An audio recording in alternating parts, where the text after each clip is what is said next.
Sit at any café terrace in Paris today, and you are doing something people have done on this exact riverbank for over 2,000 years. The Seine still holds the city's center. The impulse to stop, to watch, to linger, that has never changed either. But the city built around that river has died and been reborn so many times that what you see now is almost nothing like what stood here before. This is not just the story of a beautiful city. It is the story of how one place became the idea that the entire Western world argued about for centuries. Revolution, empire, occupation, liberation, art that changed how humans see, politics that changed how humans govern.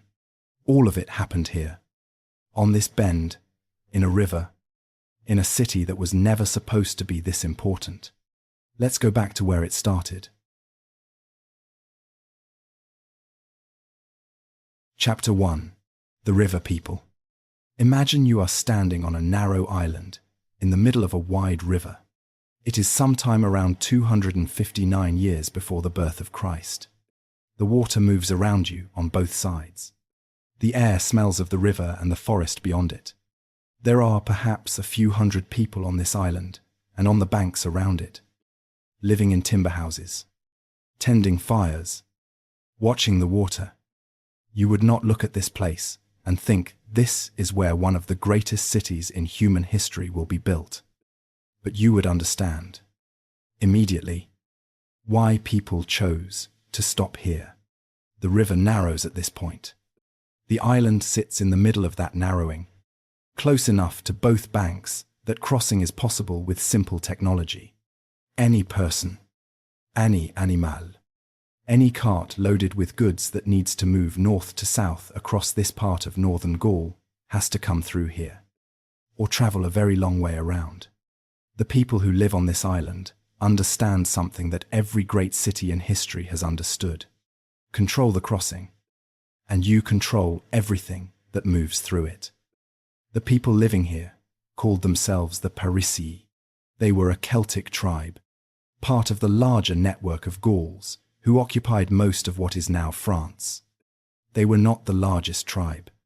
They were not the most powerful. By the standards of the ancient world, they were a medium-sized community in a strategically convenient location. That location, as it turned out, was everything. What did they actually look like? These first Parisians? We know more than you might expect. Archaeological evidence recovered from the riverbed and the surrounding area gives us a surprisingly detailed picture. They were farmers and fishermen. Yes, but also skilled metalworkers with a sophisticated understanding of trade. Their river commerce reached far beyond the island. Amber came in from the Baltic coast. Wine jars arrived from the Rhineland. Pottery and metalwork moved back and forth across networks that stretched hundreds of miles in every direction. And their coins. The gold coins of the Parisii are among the most distinctive produced anywhere in the Celtic world. Not primitive tokens, but confident, stylized objects with complex curved designs. Horses in motion rendered in an abstract style. Human figures with elaborate hair and jewelry. These are the products of a community with a genuine artistic tradition and a clear sense of its own identity. Historians have found Parisii coins at sites across a substantial portion of northern Gaul and into what is now southern Britain. These people were not a minor tribal outpost. They were active participants in a world far larger than their small island in the Seine. One detail from the archaeological record stays with you.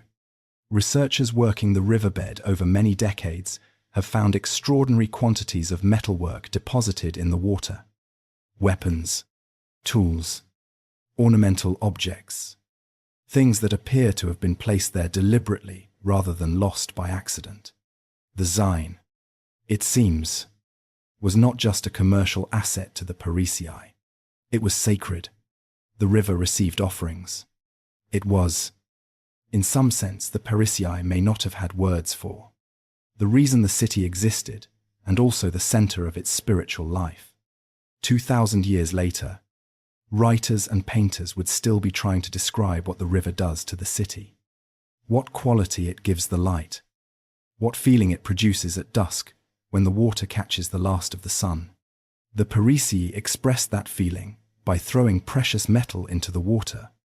Later inhabitants would express it in poetry and painting. The object changed. The feeling apparently did not. The community spread across both banks of the river, with the island functioning as something between a fortress and a commercial hub. The surrounding terrain helped. The Seine on both sides. Marshy ground, extending outward from the banks. Forest, beyond that. Defensible, in the way all good early settlements are defensible. Not through walls alone, but through geography that made it expensive to attack. By the middle of the 1st century before the Common Era, the Parisii were established, prosperous by regional standards, and relatively secure. Their coins circulated across hundreds of miles. Their river crossing was as busy as it had ever been. They had survived for generations on this island and its surrounding lands. They had no particular reason to expect that their world was about to end. Then, in 58 years before the Common Era, a Roman general named Gaius Julius Caesar arrived in Gaul with 4 legions and a set of ambitions that would take approximately 8 years and, by some ancient estimates, 1 million Gaulish lives to satisfy. Caesar was not interested in the Parisii specifically, at least not at first. He was interested in Gaul as a whole, as a territory to conquer, a source of wealth and slaves, and the military glory that translated into political power back in Rome. The Parisii were simply one tribe among many that stood between him and that objective. But the Parisii would not be passive, and the choice their leader made when the Romans arrived would set a pattern that Paris would repeat, in different forms, across 2,000 years of history. When Caesar's forces moved toward the Seine, crossing in 52 years before the Common Era, a Parisii commander named Camulogène faced a decision that every city eventually faces when a larger force arrives: surrender and survive, or resist and risk everything. Camulogène chose résistance. He was old by the standards of his time, a veteran who understood both warfare and the geography he was defending.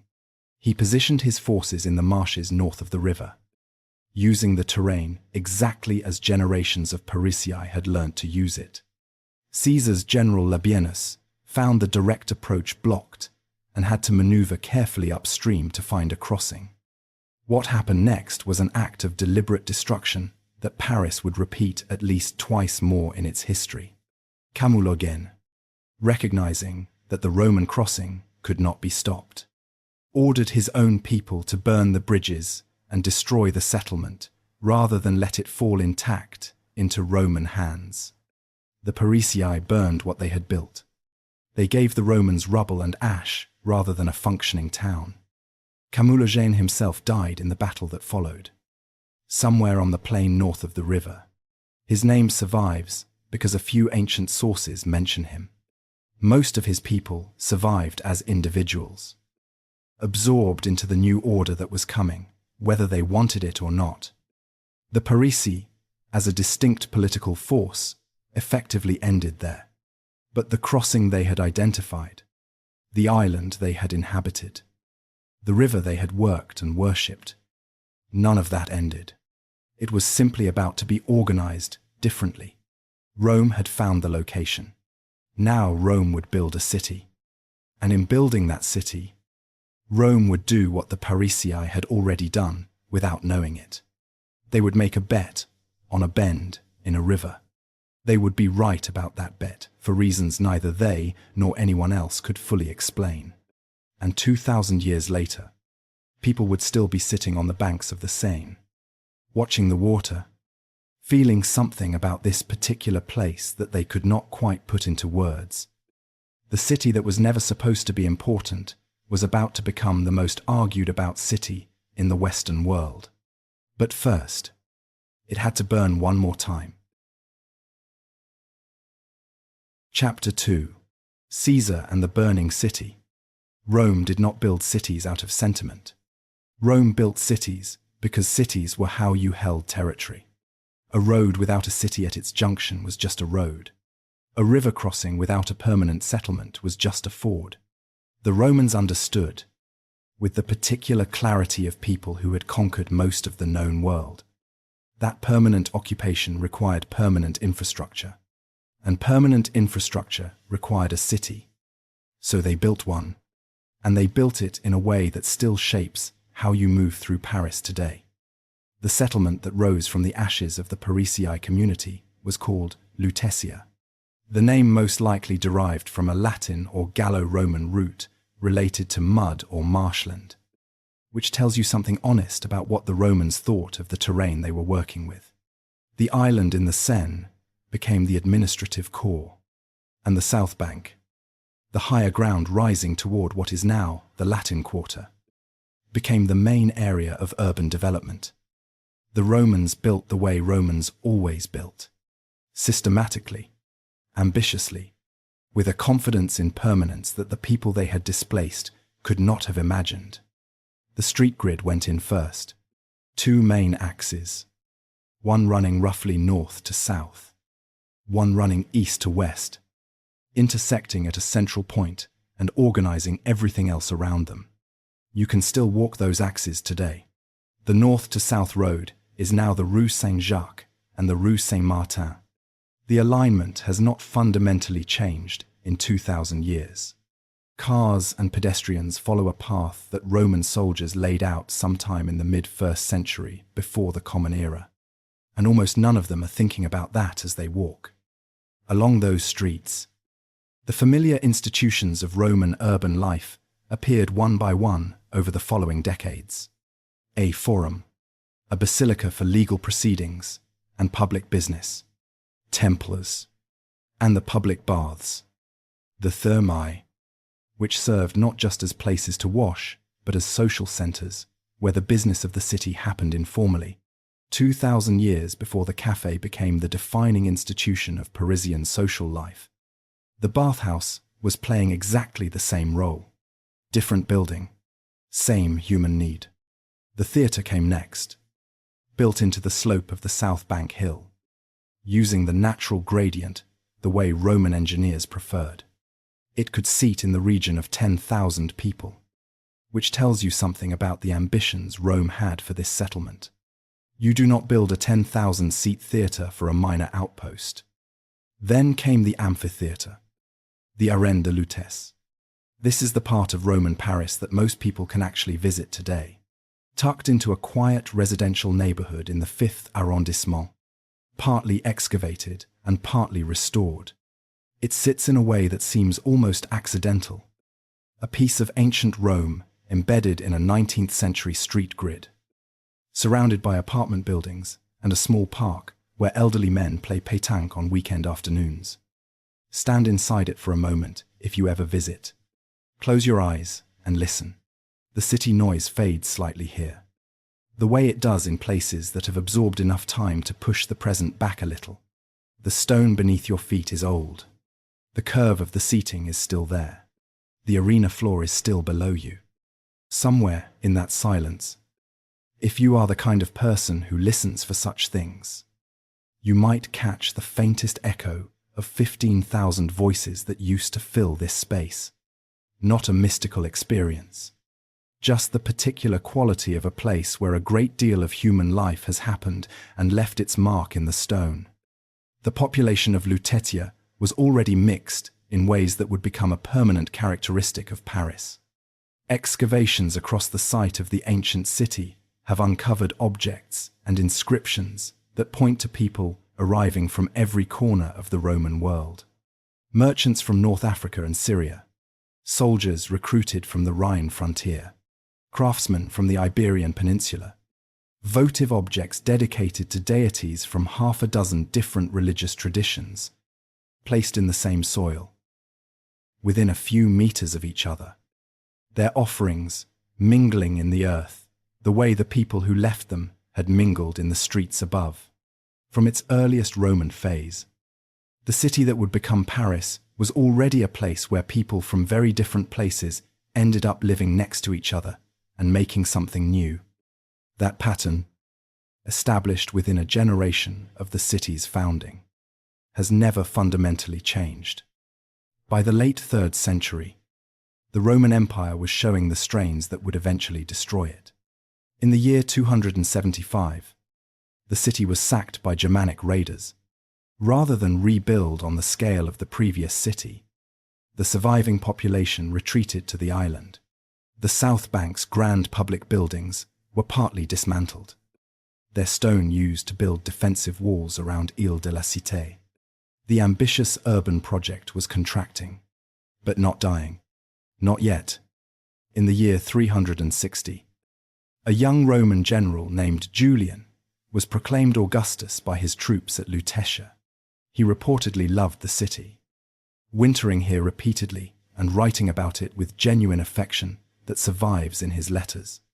He describes the mild winters, the good wine grown on the nearby slopes, the pleasant quality of the river.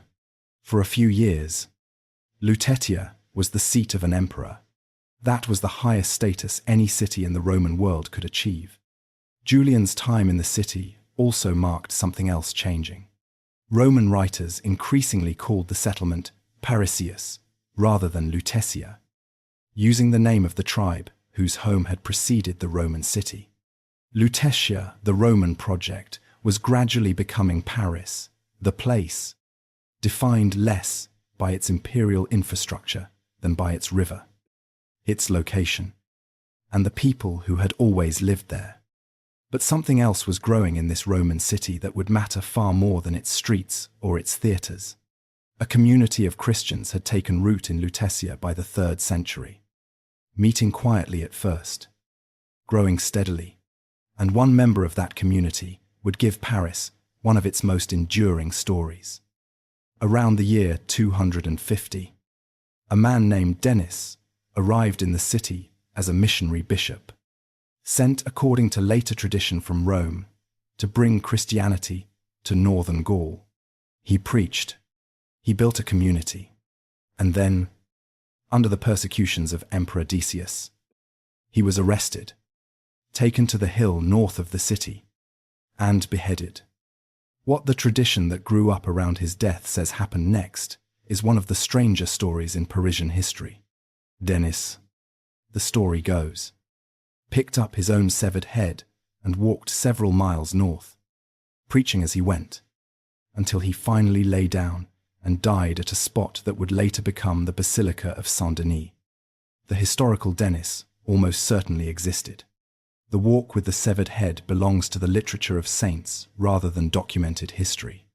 But what matters for the story of Paris is not whether it happened. What matters is that people believed it, told the story for centuries, built churches on the sites connected to it, and named the most famous hill in the city after the place of his martyrdom, Mont Martyrum, the Mountain of Martyrs, in French, that eventually became Montmartre. A city's mythology is as much a part of its history as its documented facts, and Paris was becoming a city of saints as well as soldiers. By the time the last Roman emperor of the West was deposed in 476, Lutetia's grand public buildings were ruins. The bathhouses silent, the forum abandoned. The city that Rome had built was becoming ash. But the island in the river remained. The crossing remained. The river remained. And the people who had stayed through everything remained too. They were about to meet the Franks, and the Franks were about to meet a young woman who, according to the tradition that grew up around her, saved them all. Chapter 3. Seine, Franks, and the making of a Christian city. Picture the scene. The year is 451. A city on an island. Its Roman buildings slowly crumbling.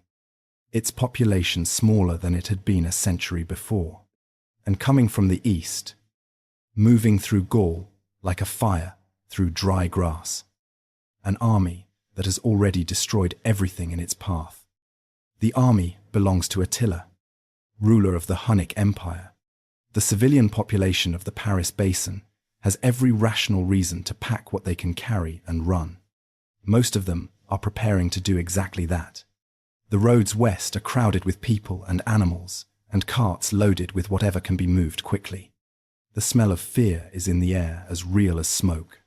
What stopped them, the tradition holds, was a young woman named Geneviève. Here is where we must be honest about what we know and what we do not. The story of Geneviève, as it comes down to us, is hagiography, the literature of saints, written and rewritten over centuries by people whose goal was devotion rather than documentation. What we can say with confidence is that a woman named Geneviève existed, that she was a significant religious figure in 5th century Paris, that she was venerated as a saint very shortly after her death, and that traditions connecting her to the city's survival against Attila were established early and remained powerful for over 1,000 years. What the tradition says is this: when the people of Paris were preparing to flee, Geneviève, then in her late 20s and already known as a woman of exceptional faith and personal authority, stood before them and told them not to go. She organized women to pray with her. She told the people that Paris would be spared if they trusted and stayed. They stayed. Attila turned south. Paris was not attacked. The historical reasons for Attila's change of direction are debated by scholars and involve military logistics, supply lines, and the intervention of other forces further south. But in the experience of the people who lived through it, their city had been threatened and had survived. Geneviève had told them to stay. They had stayed. They were alive. The explanation they reached for was the one available to them. It was not logic. It was faith. And sometimes faith, whatever its source, produces results that logic alone cannot. Geneviève continued to act as an informal but real leader of the Paris community for decades after. When the Frankish king Childeric besieged the city, she personally organized supply runs through the blockade, leading boats upriver to bring grain back to a hungry population. Not a general, not a king, a woman on a boat in the middle of a military blockade, moving through enemy lines to feed her city. When she died, probably around the year 512, she was buried on the hill south of the river that now bears her name. That hill became the Latin Quarter. The church built over her tomb eventually became the Pantheon, where France now buries its greatest citizens. The woman who told frightened people not to run became the symbolic foundation of a neighborhood dedicated for 15 centuries to the proposition that thinking carefully is worth the effort. But the more immediate consequence of her era was what Clovis did. Clovis I was king of the Franks, a Germanic people who had moved into former Roman territory as the empire disintegrated. He was a warrior and a politician of considerable skill, and he faced the problem that every ruler of a fragmented post-Roman world faced. How do you hold together a territory that has no single language, no single culture, no administrative tradition, and a population that remembers when everything worked better? His answer was religion. His conversion to Christianity, traditionally dated to around 496, was not a private spiritual experience. It was a political calculation of the first order. The Christian Church was the only institution in Western Europe that still had something like a functioning network, educated clergy, established buildings, and the loyalty of substantial portions of the population. Aligning with it meant access to all of that. It also meant legitimacy in the eyes of the Roman population he was now governing. People who still wanted their rulers to be part of a tradition they could respect. Clovis made Paris his capital. This was not an obvious choice. The Frankish heartland was further north and east. Paris was a partially ruined former Roman city on an island. But Clovis understood what the Parisii had understood and what the Romans had confirmed. The river crossing was irreplaceable. The city that controlled it would always matter. After Clovis, Paris entered a long middle period that historians tend to treat with some impatience. The Carolingians, the dynasty that produced Charlemagne, actually moved the center of power away from Paris, preferring Aachen and the Rhine Valley as the heart of their empire. A city that loses its political function, loses population, investment, and energy. Paris in the 8th and 9th centuries was a quieter, smaller place than it had been under the Romans, living off its river trade and its religious institutions and the momentum of a location that could not be made irrelevant, no matter how hard political circumstances tried. Then the Vikings arrived, and Paris remembered what it was for. The Norse raids on the Seine Valley began in earnest in the 800s. The Vikings used their shallow drafted ships to penetrate far inland, striking at targets that had assumed they were safe. The Seine was an obvious route. Paris was an obvious target.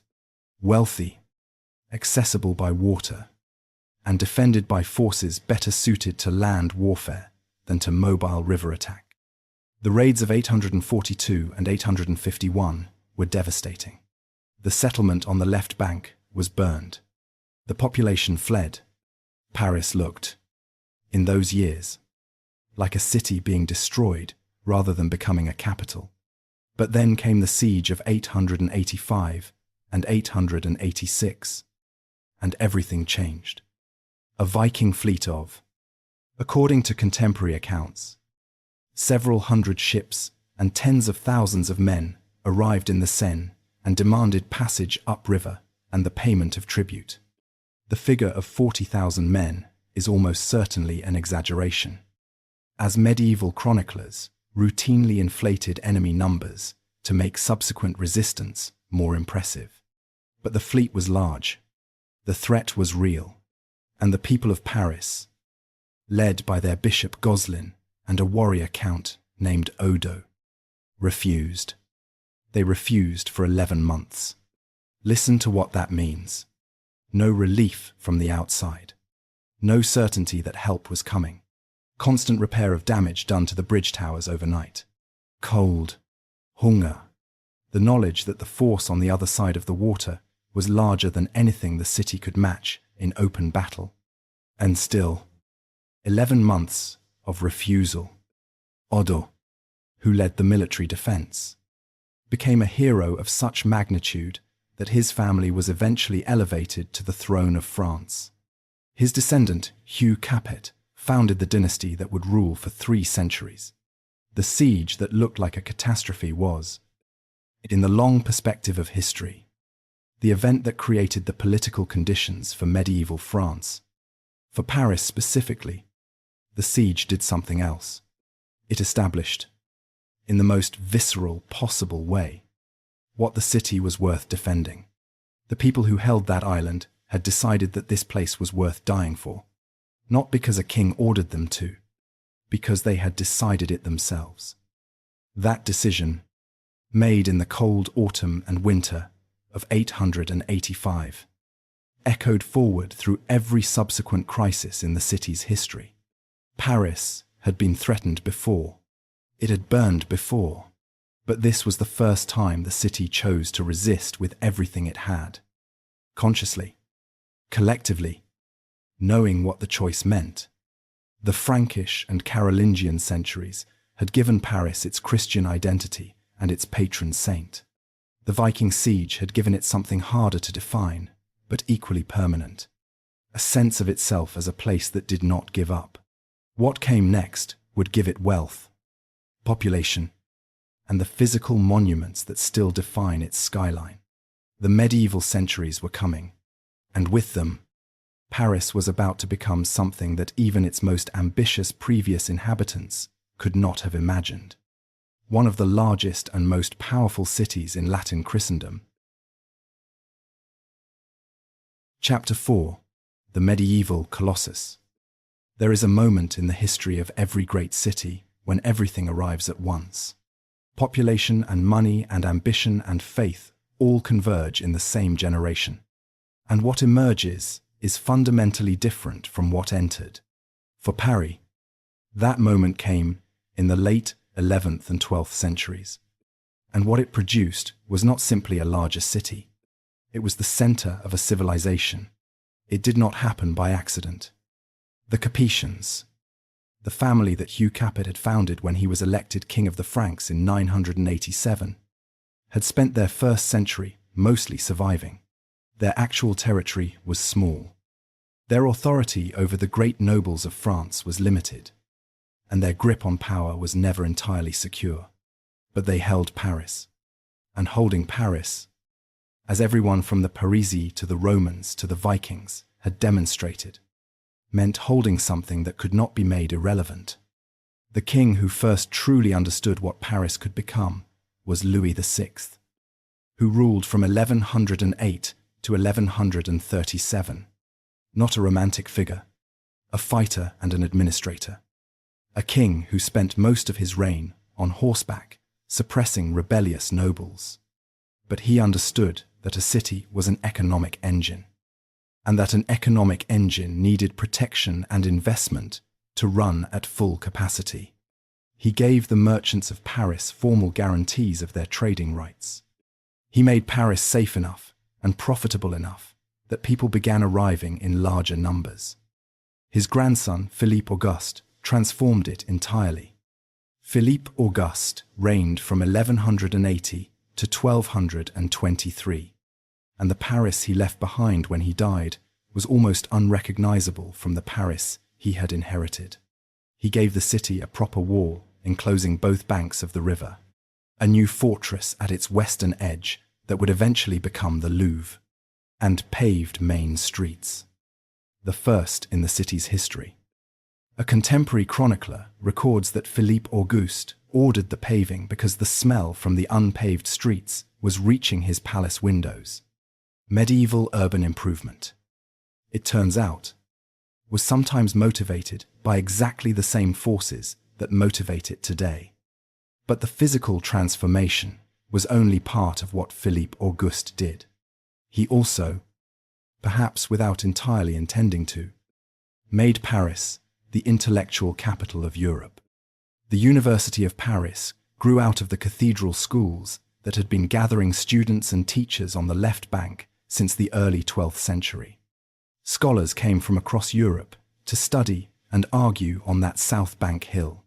By the early 13th century, the community had grown large enough to organize itself formally. The University of Paris, granted a charter giving it significant autonomy from both royal and church authority, became one of the first universities in the Western world and almost immediately the most prestigious. Thomas Aquinas taught here. Albertus Magnus taught here. The intellectual tradition that would eventually produce the Enlightenment, the scientific revolution, and the political philosophy of the modern world was assembled, argued over, and transmitted to the next generation in the streets and lecture halls of the left bank. The neighborhood that had been Roman Lutetia's commercial district became something new, a neighborhood defined by the pursuit of knowledge. The Latin Quarter. It still carries that name today. At the same time, on the island, in the river, something was rising that would become one of the most recognized buildings in the Western world. The construction of Notre-Dame de Paris began in 1163. The decision to build it was itself a statement. The old cathedral on the site was inadequate for a city of Paris's growing importance. The new one would be the largest Gothic cathedral attempted to that point. A demonstration in stone and glass that Paris was not simply a city, but the center of a civilization. The construction took nearly 2 centuries to complete. Generations of workers, architects, stone carvers, and glassmakers gave their working lives to a building they would never see finished. The flying buttresses, those great arching stone supports that allow the walls to be thinner and the windows larger, were an engineering innovation that changed the course of European architecture. They solved a structural problem that had limited the height and luminosity of earlier churches. And in solving it, they created a new aesthetic possibility: walls that were mostly glass, interiors flooded with colored light, spaces that felt less like the inside of a building and more like the inside of an idea. By the mid-13th century, Paris was one of the largest, wealthiest, and most intellectually powerful cities in Latin Christendom. At the time of the Norman conquest of England, in 1066, Paris had perhaps 20,000 to 30,000 inhabitants. By 1200, it had passed 100,000. By 1250, historians estimate somewhere between 150,000 and 200,000 people living within and immediately around the city walls. London, at the same period, had perhaps 80,000 inhabitants. What did that mean in practice? It meant a city of extraordinary density and noise and commerce. The markets of Paris were famous across Europe. Les Halles, the great central market, was already established as the place where food and goods from the entire Paris basin converged. The river was thick with boat traffic. The guilds that controlled specific trades had their own neighborhoods, their own churches, their own customs and hierarchies. The streets smelled of animals and smoke and food, and the river. They were narrow and crowded and loud and alive in the way that cities are alive when they are at the height of their power. King Louis IX, who reigned from 1226 to 1270, added something that money and population alone could not provide. He added moral seriousness. Louis IX was genuinely, not performatively, devout in a way that shaped every decision he made. He founded hospitals and charitable institutions. He reformed the royal administration to reduce corruption. He launched 2 crusades, both of which ended in disaster, which tells you something about the limits of moral seriousness as a military strategy. The Church eventually made him a saint. He is the only French king to be canonized. What he built for Paris was the Sainte-Chapelle, completed in 1248, built to house relics, including what was believed to be the crown of thorns. The upper chapel is almost entirely glass. 15 great windows covering over 600 square meters of wall space, depicting over 1,000 scenes in colors that have not significantly faded in nearly 800 years. Standing inside it on a sunny morning, with all that colored light coming through simultaneously, is an experience that has reduced people to silence for 8 centuries. It does not matter whether you are religious. The Sainte-Chapelle does something to human perception that goes beyond religion. It is simply, even by the standards of everything that has been built in Paris since, extraordinary. By the time Louis IX died in 1270, Paris was the unquestioned center of European civilization. Its university shaped the continent's intellectual life. Its commerce shaped its economy.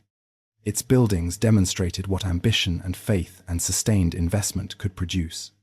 It seemed, in 1270, that Paris had arrived, that the long, difficult centuries of survival had produced something stable, something that would simply continue to grow.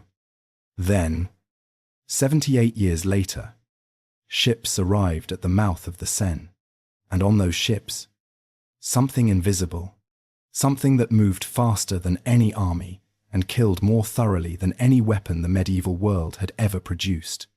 Everything was about to change again. Chapter 5. Plague, War, and the City That Nearly Died. In the autumn of 1348, people in Paris began dying in a way that made no sense. The symptoms appeared quickly. Swellings in the armpits and groin the size of eggs, sometimes larger. Fever, blackening of the skin, then death, often within days of the first signs. No one knew what it was. No one knew how it spread. No one knew how to stop it. The physicians of the University of Paris, the most prestigious medical faculty in Europe, were summoned by the king to explain the catastrophe. They concluded that the immediate cause was a conjunction of Saturn, Jupiter, and Mars in the 40th degree of Aquarius, which had occurred 3 years earlier and had corrupted the air. This was not negligence or foolishness. It was the best available explanation within the intellectual framework of the time. The finest medical minds in Europe, applying their most rigorous methods, were completely wrong about what was killing the city, and there was nothing in the world available to them that would have allowed them to be right. The disease was the bacterium Yersinia pestis, the Black Death. It had already killed enormous portions of the populations of Italy, Spain, and southern France before it reached Paris. Moving along trade routes, the way ideas and goods moved, carried by fleas, on rats, on ships, by the time anyone in Paris understood what was coming, it was already there. Modern historians estimate that somewhere between 30 and 60% of Europe's population died in the initial outbreak of 1347 to 1351. For Paris, with its density, its crowded streets, its shared water sources, its constant movement of people through markets and churches and the university, the conditions were nearly ideal for transmission. The death toll in Paris during those years is estimated at somewhere between half and 2/3 of the city's population. A city of perhaps 200,000 people was reduced, in roughly 18 months, to perhaps 80,000. The streets that had been too crowded and too loud were suddenly emptied. Entire neighborhoods fell silent. The university, the markets, the courts, the guilds, all of it contracted or stopped entirely as the people who ran them died or fled. Think for a moment about what that actually meant.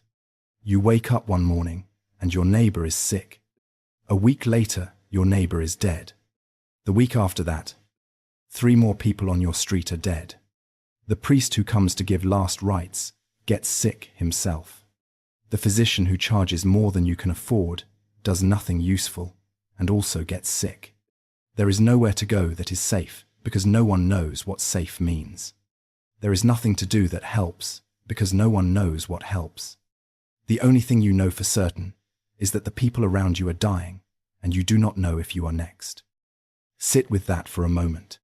That is what Paris lived through, not as a statistic, as a daily experience, repeated for months, then years. Because the plague returned. It came back in 1362, again in 1374, multiple times, through the rest of the 14th century and into the 15th. Paris never returned to its pre-plague population until well into the 15th century. The city that had been one of the largest in Christendom kept rebuilding its population, only to have another outbreak cut it back. Into this weakened and frightened city came war. The 100 Years' War between France and England was not really one war. It was a series of wars, truces, negotiations, and renewals stretching from 1337 to 1453, fought over the English crown's claims to French territory and the French throne itself, and it nearly destroyed Paris. The city's position was a liability. Paris was the prize that every faction understood. Control Paris, and you control France. The city changed hands, was threatened, was occupied, multiple times. The Burgundian faction, powerful French nobles who allied with England, delivered Paris to the English in 1420. The Treaty of Troyes disinherited the French crown prince and declared the English king heir to the French throne. Paris, the capital of France, was governed as an English city for 15 years. The infant Henry VI was crowned King of France at Notre-Dame in 1431. It was a ceremony that even its organizers probably understood was more theatre than reality. The French crown prince controlled the southern part of the country. He was not going to accept permanent English rule, and the people of Paris, despite their current occupation, were not English. The figure who changed the war, and whose connection to Paris is more complicated than the standard telling suggests, was Joan of Arc. What the sources agree on is this. She was a young woman from Domremy in eastern France who, around 1425, began experiencing what she described as visions and voices, instructing her to support Charles VII and drive the English from France.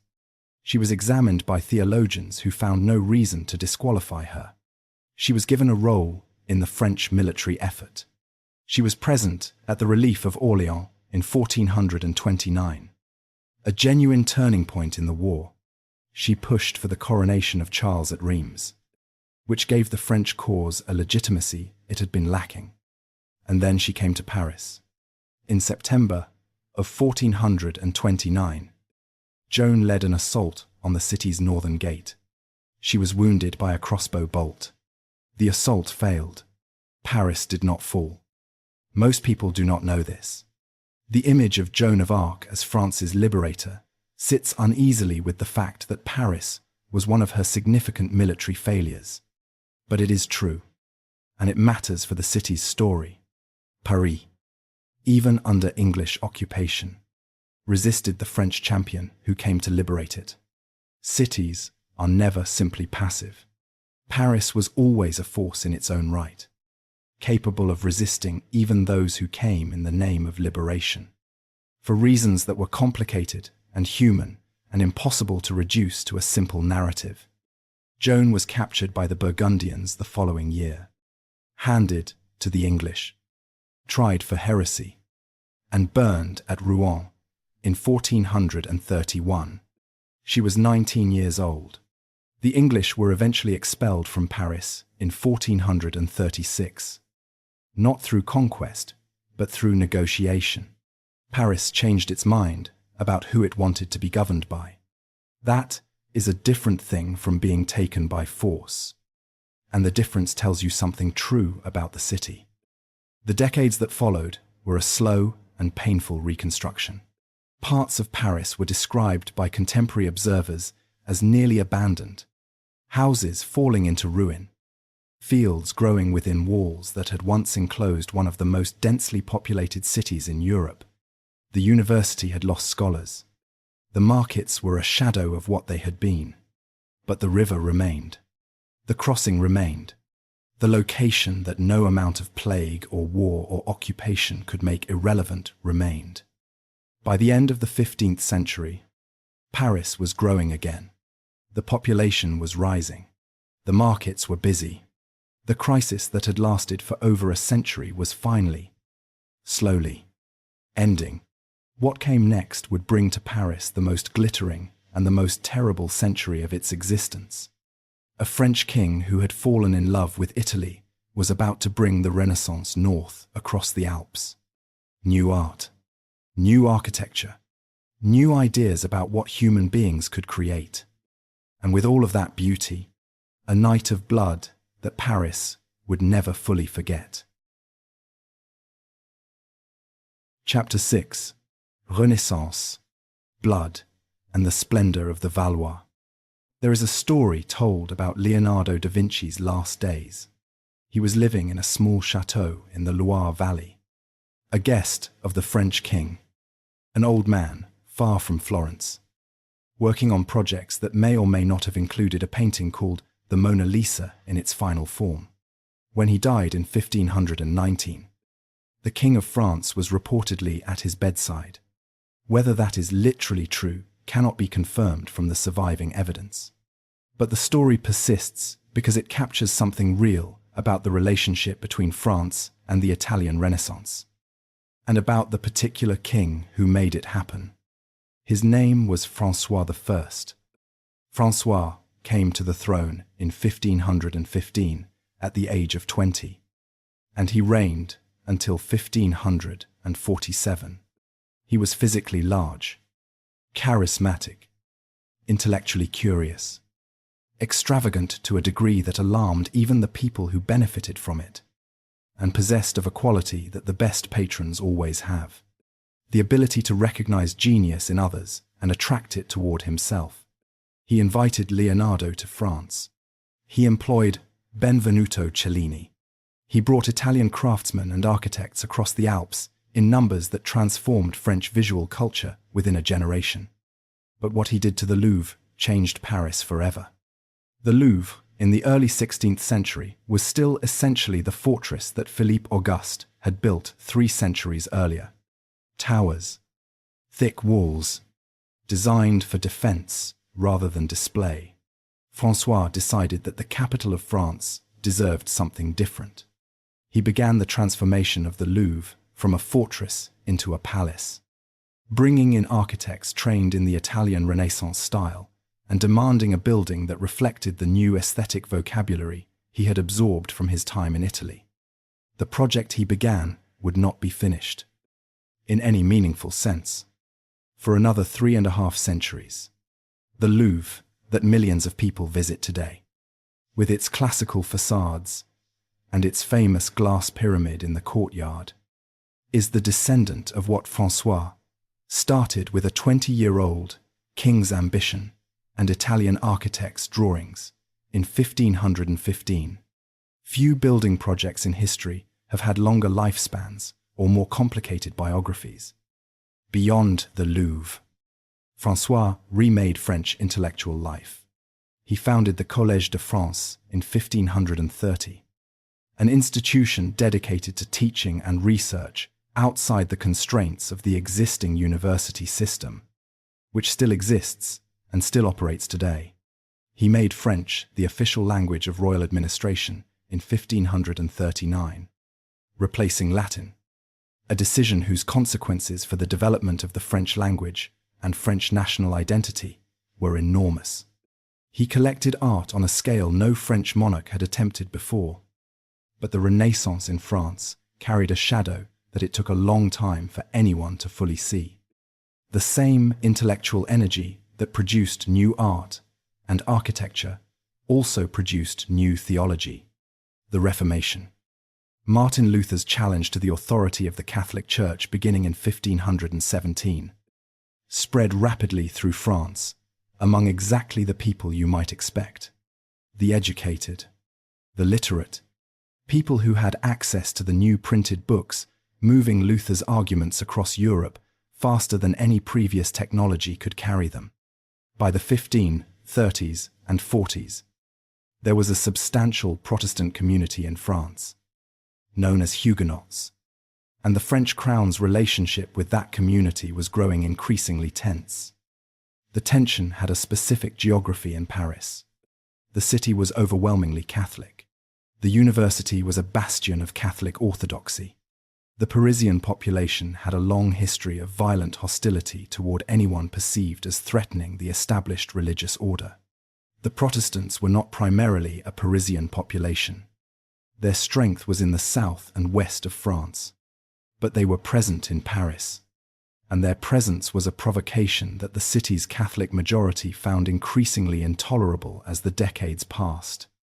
What happened in the early hours of August 24th, 1572, is known as the St. Bartholomew's Day massacre. It remains one of the most studied and debated events in French history. Not because what happened is unclear, but because the question of exactly who ordered what and why continues to generate scholarly disagreement. The immediate context was a royal wedding, the marriage of the Protestant Henri of Navarre to the Catholic Marguerite de Valois, sister of the reigning king Charles IX, was intended as a gesture of reconciliation between the two religious communities.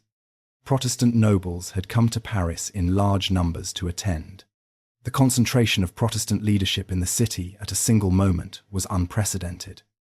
What followed began, most historians believe, with a decision at the royal court involving Catherine de' Medici, the Queen Mother, and possibly the king himself, to assassinate the leading Protestant nobles. The assassination of Admiral Gaspard de Coligny, the most important Protestant military leader, was attempted and failed. He was wounded but survived.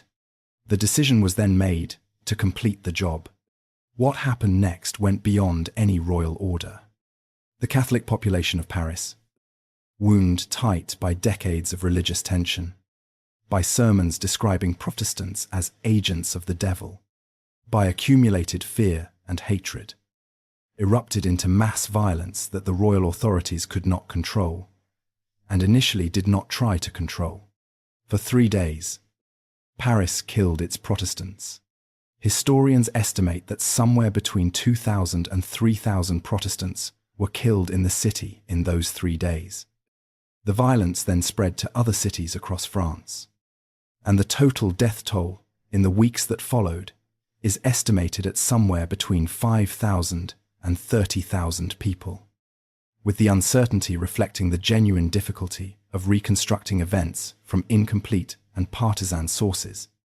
The victims were killed in their homes, in the streets, thrown into the Seine. The river that had received the sacred offerings of the Parisii 2,000 years earlier received something different in August of 1572. Henry of Navarre, the Protestant groom whose wedding had provided the occasion, survived by converting to Catholicism. He was 19 years old. He would remember what he had seen, and 20 years later, he would be King of France. The wars of religion that followed lasted another 26 years. Paris endured sieges, famines, occupations by various factions, violence that left the city physically damaged and psychologically scarred. The Paris of 1595 was smaller, poorer, and more traumatized than the Paris of 1560. Then Henri of Navarre stood outside the walls of Paris and made his famous calculation. The city would not open its gates to a Protestant king. The Catholic League that controlled Paris would resist him indefinitely. Henri was, above all else, a practical man. He converted to Catholicism for the second time, reportedly observing that Paris was well worth a mass. Whether he actually said those exact words is uncertain. The sentiment is not. He did convert. Paris did open its gates. He entered the city in March of 1594. What Henri IV built in Paris speaks directly to what he understood about his city. The Pont Neuf, completed in 1604, was the first bridge in Paris built without houses on it. Every previous bridge had been lined with buildings, turning the crossing into a crowded commercial street. The Pont Neuf was open, wide, designed for movement rather than commerce. It had sidewalks, the first in Paris, wide enough for people to walk without being pushed into traffic. It sounds like infrastructure, but in the Paris of 1594, after decades of religious war, after sieges and famines and massacres, a bridge that simply let people move freely, that did not belong to any faction or religious community, but just to the city, was a political statement as much as an engineering one. Open, for everyone, no one's property. Henri was assassinated in 1610 by a Catholic fanatic, stabbed in his carriage on a narrow street in central Paris. He left behind a city that was physically recovering and politically exhausted. He also left behind the Edict of Nantes of 1598, which granted Protestants significant rights and protections and effectively ended the wars of religion. Paris had survived the Renaissance and its shadows. The century that followed would bring it a king whose ambition would exceed anything that had come before. A king who would build one of the most expensive royal projects in European history and then withdraw into it. 20 kilometers from the city that frightened him, Paris, left behind by its own king, was about to discover something important about itself. Chapter 7. The Sun King and the City He Left Behind. There is a night in January of 1649 that Louis XIV never forgot. He was 9 years old. The rebellion had been building for months. The Fronde, a collision of noble factions and popular anger, and a regency government that had lost control of the capital. That night, the crisis broke open. His mother came to him in the dark, her voice low and urgent. They had to go. Now, they moved through the corridors of the Palais Royal, out into the streets of Paris, into the cold night air. The city that was supposed to be the center of French royal power was no longer safe for the King of France. He slept on straw that night. The King of France, 9 years old, on straff, because Paris had frightened him out of his own palace. He lay there in the dark, listening to a city that had turned on him, and felt something that a 9-year-old has no words for, but that shaped everything he would do for the next 66 years. Not just fear, something harder than fear. The determination that this would never happen again, that he would find a way to make it impossible for Paris to do this to him, or to any king who came after him. He remembered it for the rest of his life, and the palace he built in response to that memory would become the most famous building in France. Louis XIV reigned from 1643 until 1715, the longest reign of any major European monarch in history. By every conventional measure of 17th century royal power, he was supreme. His army was the most powerful in Europe. His administration was the most centralized and efficient France had ever had. He had fought wars across Europe for most of his reign and won more than he lost. He had no serious rival, and he was afraid of Paris. In 1682, the French court officially took up residence at the Palace of Versailles, roughly 20 kilometers southwest of the capital. Versailles was not only a triumph of royal power, it was also a way to escape and control Paris from a distance. One of the most expensive royal building projects in Europe, conceived by a king who had slept on straw at 9 years old and was determined that the memory would never repeat itself. The Hall of Mirrors, the fountains, the formal gardens extending to the horizon, all of it real, all of it magnificent, all of it 20 kilometers away from the place that scared him. From Versailles, Louis could not see Paris. Paris could not see him. That distance was not accidental. It was a 9-year-old boy's terror made permanent in stone and marble, and the labor of tens of thousands of workers across decades. And cities left without their centers of power tend to develop their own. That is exactly what Paris did. A city, abandoned by its king, is forced to find its own institutions, its own identity, its own sources of authority and pride. As the nobility followed the court to Versailles, the great aristocratic hotels of the Marais and other fashionable neighborhoods changed hands. The bourgeoisie moved in. Lawyers, doctors, merchants, financiers, people who made their living by thinking and doing rather than by inheriting. The professional class that had been growing since the medieval period now occupied the social space that the nobility had vacated. This mattered because it was this class, not the aristocracy and not the working poor, that would produce the intellectual culture of the 18th century. The salon, those gatherings in private homes where ideas were debated and reputations made, required exactly this kind of host, educated enough to understand the arguments, wealthy enough to provide the setting, independent enough from the royal court to allow real intellectual freedom. Louis XIV, by leaving, inadvertently created the social conditions for the salon culture that would produce the Enlightenment, and the Enlightenment would produce the Revolution, and the Revolution would destroy the throne his descendants sat on. He was trying to control Paris from a safe distance. He was, without knowing it, setting in motion the forces that would make that control impossible. This is one of the great ironies in the long history of this city.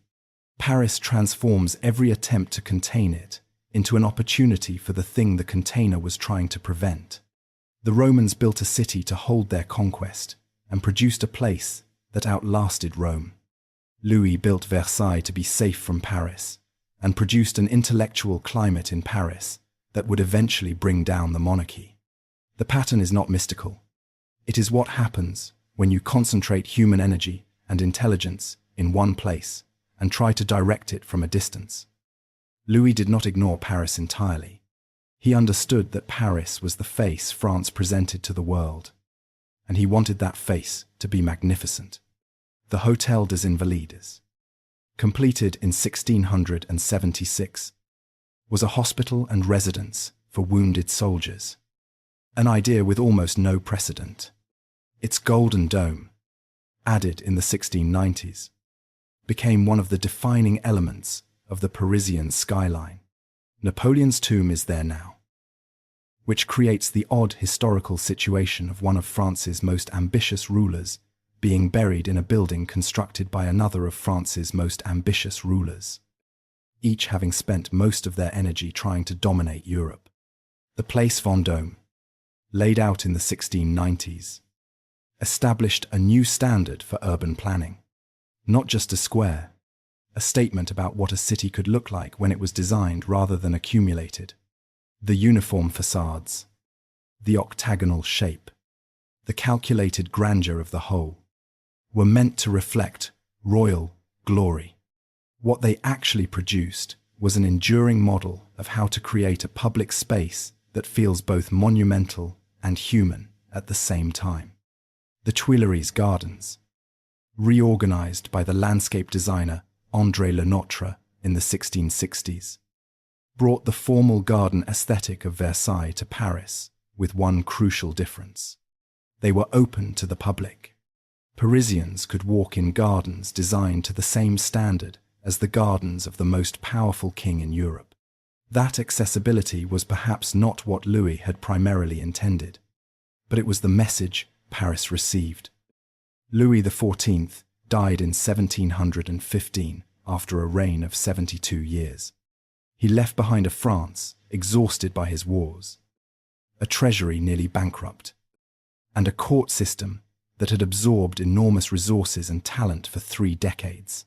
He also left behind a Paris that was, despite everything, larger and more confident and more physically magnificent than the Paris he had inherited.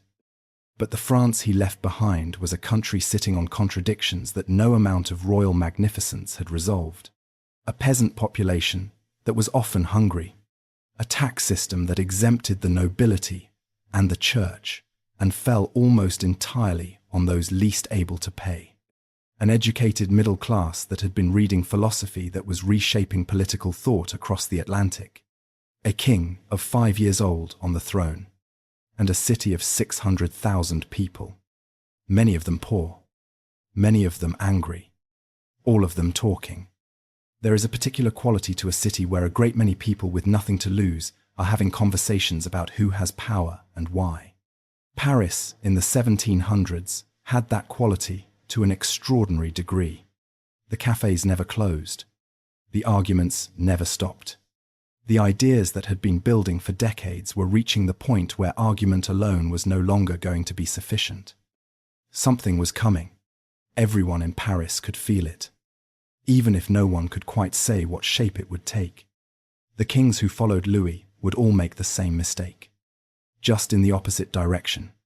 Louis had kept his distance and lost control from afar. His successors would underestimate what was happening in the city, even as they lived closer to it. They would think Versailles was far enough away, that the arguments in the cafes were just arguments, that the hunger in the streets was manageable. They were wrong about all of it. Chapter 8. Enlightenment and the Road to Revolution. On a cold morning in 1751, a book arrived in the bookshops of Paris that the royal authorities had already tried to suppress before a single copy reached the public. The book was the first volume of the Encyclopédie, edited by Denis Diderot and Jean-Laurent d'Alembert, and it was not, on the surface, a revolutionary document. It was a reference work, an attempt to collect and organize human knowledge in a single place and make it available to anyone who could read. But the argument it made was revolutionary, and everyone who mattered understood that immediately. The argument was not made explicitly in any single article. It was made structurally, by the act of organizing all human knowledge as if it were a single coherent system accessible to human understanding, rather than a set of mysteries to be accepted on faith or by the authority of kings and priests. Every article that explained how a trade worked, how a machine functioned, how a natural phenomenon occurred, was implicitly saying the same thing. The world can be understood by ordinary people without asking permission. That argument was being made in Paris, and the reason it was being made in Paris, rather than in London or Amsterdam or Berlin, was not simply that Paris had the best thinkers, though it had several of the best. It was that Paris had the social infrastructure to turn ideas into a movement. That infrastructure was the salon. The salon was a gathering held in a private home, typically hosted by a woman of the educated upper middle class, at which writers, philosophers, scientists, artists, and the occasional nobleman or government official met to talk. The rules were informal but real. The hostess set the tone. The conversation was supposed to be serious without being pedantic, witty without being merely entertaining, open to argument without becoming a brawl. The women who ran the great salons of 18th century Paris were not simply hostesses. They were intellectual impresarios, curators of conversation, people who understood how to create the conditions in which ideas could develop and spread. Marie-Thérèse Rodin-Geoffrin hosted artists and philosophers for 30 years, supporting writers financially and managing arguments with the diplomatic skill of a head of state. Julie de Lespinasse ran a salon that was, by many accounts, the sharpest and most demanding in the city. Suzanne Necker, whose daughter would become the writer Germaine de Staël, created a gathering that attracted the leading minds of Europe. These women operated in the gap between the official institutions of French intellectual life, the Académie Française, the royal court, the church, all of which had various reasons to be suspicious of the new ideas, and the street, where ideas had no protection at all. The salon was the protected middle space, and it was in that space that the Enlightenment became a social reality rather than just a collection of texts. The texts, however, mattered enormously. Voltaire, whose real name was François-Marie Arouet, spent much of his life in exile from Paris, having offended one too many powerful people, and wrote from Ferney near the Swiss border. But his influence on the city was total. His letters, pamphlets, and books circulated everywhere. His wit, his mockery of religious intolerance and aristocratic privilege, his insistence that the test of any idea was whether it made human life better rather than whether it conformed to authority, shaped the intellectual atmosphere of Paris for decades. He returned to the city in 1778, 2 months before his death, and the welcome he received was extraordinary. Crowds lined the streets. The audience at the Comédie Française rose to applaud him. It was the kind of reception usually reserved for military conquerors. He had conquered something more durable than territory. He had changed how educated people thought. Jean-Jacques Rousseau was the more unsettling figure, where Voltaire was urbane and ultimately optimistic about reason's capacity to improve human institutions. Rousseau was suspicious of civilization itself. His Social Contract, published in 1762, opened with a sentence that rang through the next 3 decades like a bell. Man is born free, and everywhere he is in chains. That sentence did not tell anyone what to do about the chains, but it named them in a way that could not be unnamed. The physical location where much of this intellectual ferment moved from private gatherings into daily public life was the café. Paris, in the 18th century, had a relationship with its cafés that has no precise modern equivalent. A café was a place where you could find out what was happening, hear arguments about everything, encounter people from across the social spectrum, and participate in a conversation that was effectively continuous. The café had no closing time for discourse. It simply moved from table to table, day to day, year to year. The Café de Procope, which had opened in 1686 and still exists today in the 6th arrondissement, served as a meeting place for Voltaire, Rousseau, Diderot, and the American founder Benjamin Franklin, among thousands of others.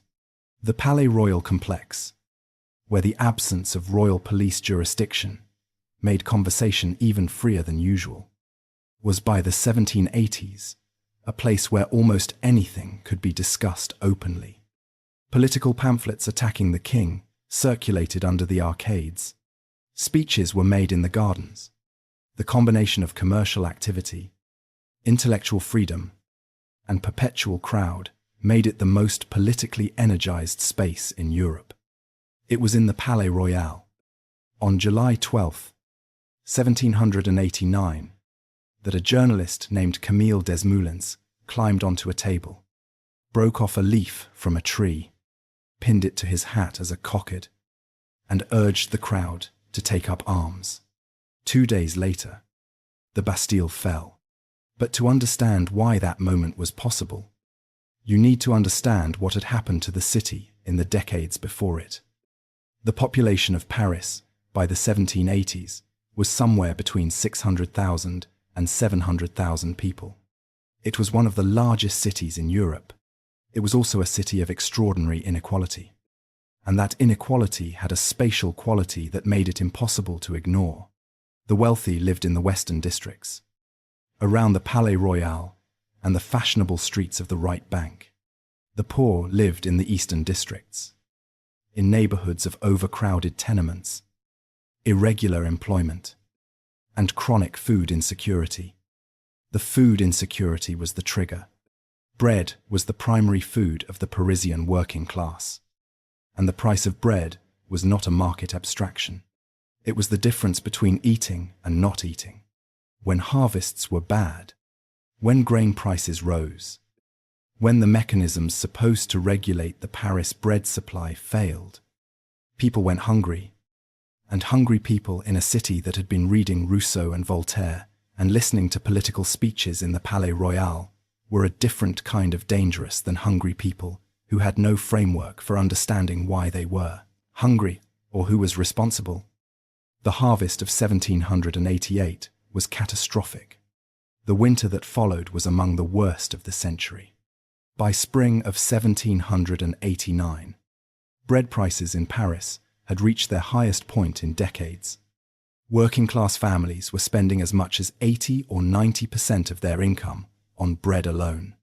The financial crisis of the French state, partly a consequence of French support for the American Revolution, meant the government had no resources to intervene effectively.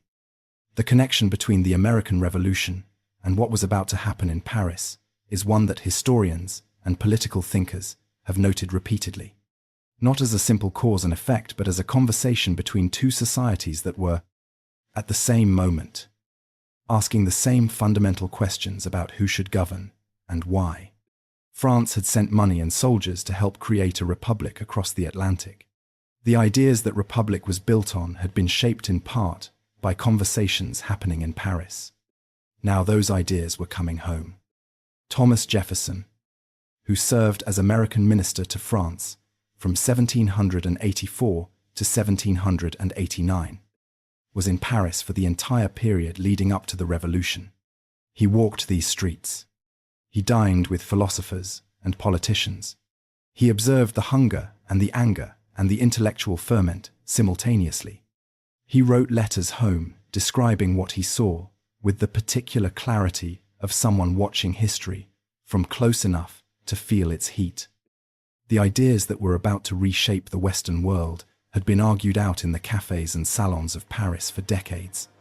When those ideas moved from argument to action, the action was more violent than almost anyone had wanted or expected.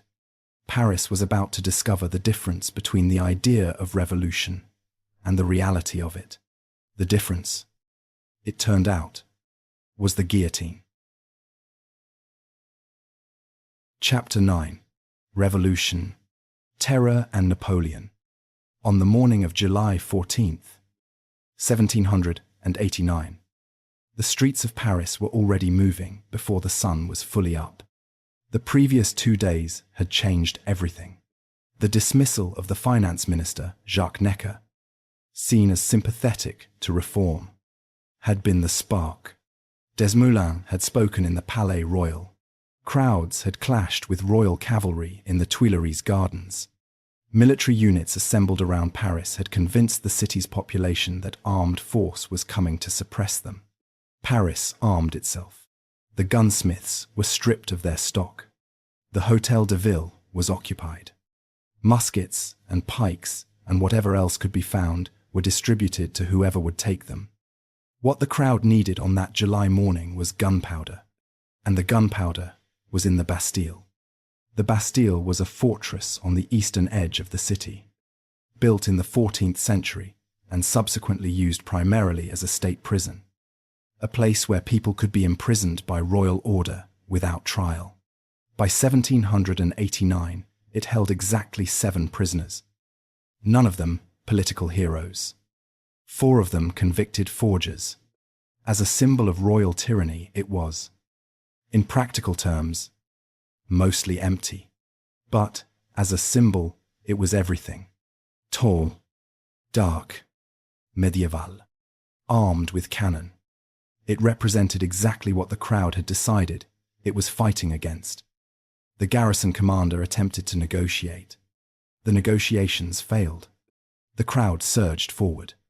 After several hours of confused fighting, in which approximately 100 attackers were killed, the commander surrendered.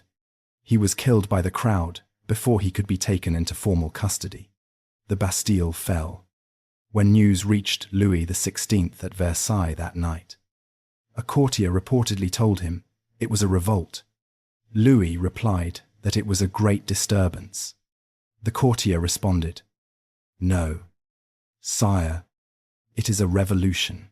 Whether those exact words were spoken cannot be confirmed. But the exchange captures something true about the gap between what the king understood and what was actually happening to his kingdom. The revolution moved quickly through its early phases.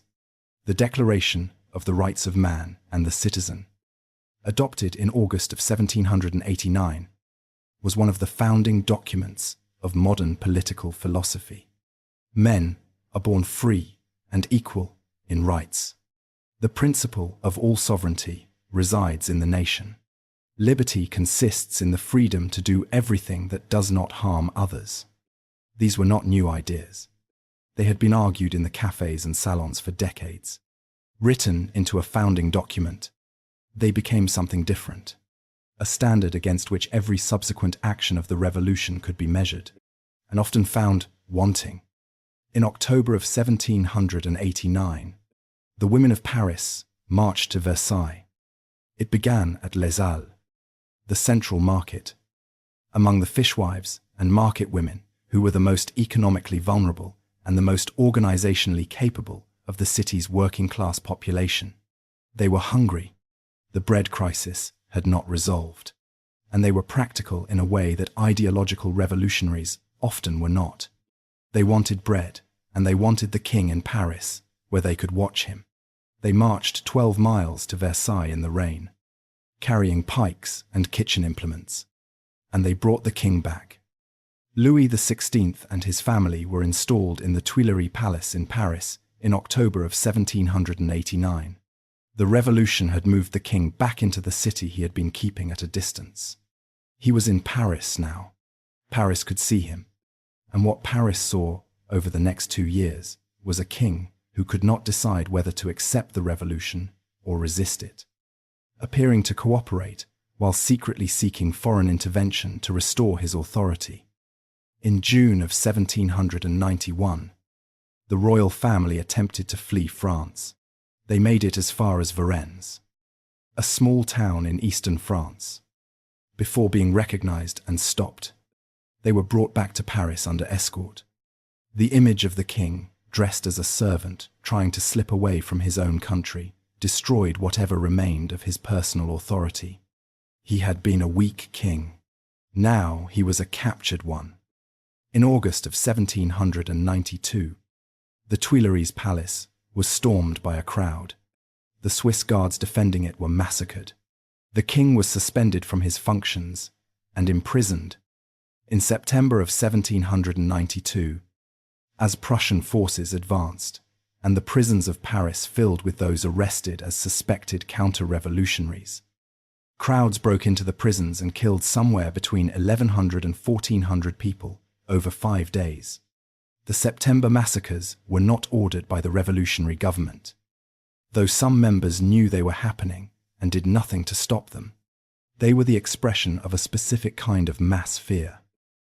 The fear of people who believed that the prisoners would be released to join the enemy when the Prussians arrived. The arithmetic of that fear led to killing that its perpetrators understood, in some terrible sense. As self-defense, the Prussians turned back at Valmy in September of 1792. The Republic was proclaimed. The king was tried and convicted of conspiracy against liberty and crimes against the state.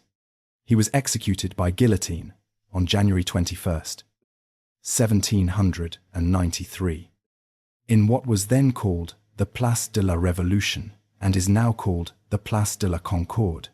He was 38 years old. What followed is known as the Reign of Terror. The name is accurate.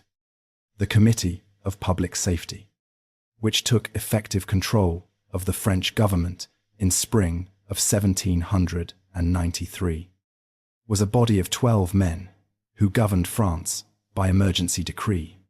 Its most powerful member was Maximilien Robespierre, a lawyer from Arras whose incorruptibility was genuine and whose certainty about his own righteousness was total, a combination that made him capable of things that are harder to admire. Between September of 1793 and July of 1794, the Revolutionary Tribunal sentenced approximately 16,800 people to death by official count. Historians estimate that the total number of deaths attributable to the terror, including those who died in prison and those killed in the military suppression of regional revolts, was somewhere between 40,000 and 170,000 people. The uncertainty in those numbers is itself a fact about the period. So many people were killed by so many different mechanisms that a precise count has never been possible. The guillotine stood in the Place de la Révolution. Executions were public. Marie Antoinette was executed in October of 1793. Danton, one of the Revolution's great early figures, was executed in April of 1794 after a trial whose outcome was predetermined. Scientists, aristocrats, priests, foreign merchants, people denounced by their neighbors for remarks they had made or opinions they were thought to hold, all passed through the same machinery. Then the machinery turned on the man who had built it. Robespierre was arrested by the National Convention in July of 1794 in a coup by colleagues who feared, with good reason, that they were next. He was executed the following day without trial. The man who had sent thousands to the guillotine died by it himself.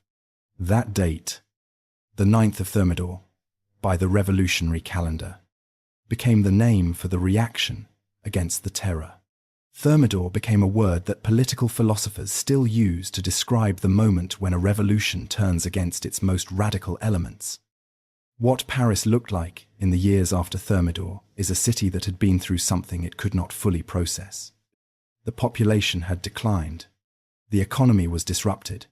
The church had been suppressed, vandalized, physically destroyed in many places. leaving a void in the social fabric that nothing had yet replaced. The great public spaces of the city were still in the process of acquiring new meanings. The Place de la Révolution, where the guillotine had stood, was waiting for a new name. Into this disoriented city came a young Corsican general who had made his reputation defending the revolution's borders and whose ambitions extended considerably beyond anything the revolution's founders had imagined. Napoleon Bonaparte was 30 years old when he seized power in the coup of the 18th and 19th of Brumaire in 1799, ending the Directory government and installing himself as first consul. He stood around 5 feet 6 or 5 feet 7 inches tall, which was roughly average for a man of his time and background. The image of Napoleon, as unusually short, is a later invention. Partly the product of British caricaturists who confused French and English measurement units, and partly the result of the fact that his personal guards were selected for their height, making him appear shorter by comparison in any group. He was not short. He was simply possessed of a quality that made people remember him as larger than he actually was. That quality was a total integration of intellect, will, and action that allowed him to move faster and think more clearly under pressure than almost anyone he encountered. He was also, from the beginning, completely clear about what he wanted. He wanted to be the most powerful man in the world, and he wanted Paris to be the capital of that world. What he did to Paris in the years of his effective rule was to treat it as a monument to himself and to the civilization he believed France represented. The Arc de Triomphe, commissioned in 1806 to commemorate the victory at Austerlitz, was not finished in his lifetime, but was conceived as the centerpiece of a new urban vision in which Paris would be the Rome of the modern world. The Rue de Rivoli, cut along the northern edge of the Tuileries Gardens with its uniform arcaded facades, brought to Paris the kind of unified street architecture that Italian cities had achieved and that Paris had never quite managed before. The Vendôme column, cast from the bronze of cannon captured at Austerlitz and topped with a statue of Napoleon dressed as a Roman emperor, was propaganda in metal, standing in a square that Henri IV had laid out, in a city that went back to the Parisii, every layer of Paris visible in a single view. He reorganized the administration of Paris, creating the prefecture system that gave the city a clear chain of authority. He established the Bank of France and the Code Napoleon, the legal system that still forms the basis of French law and the law of numerous other countries. He put numbers on buildings, the first systematic street addressing system in the city's history. That sounds trivial until you try to imagine navigating Paris without it. He also brought back something that had been absent since the Revolution's assault on the church.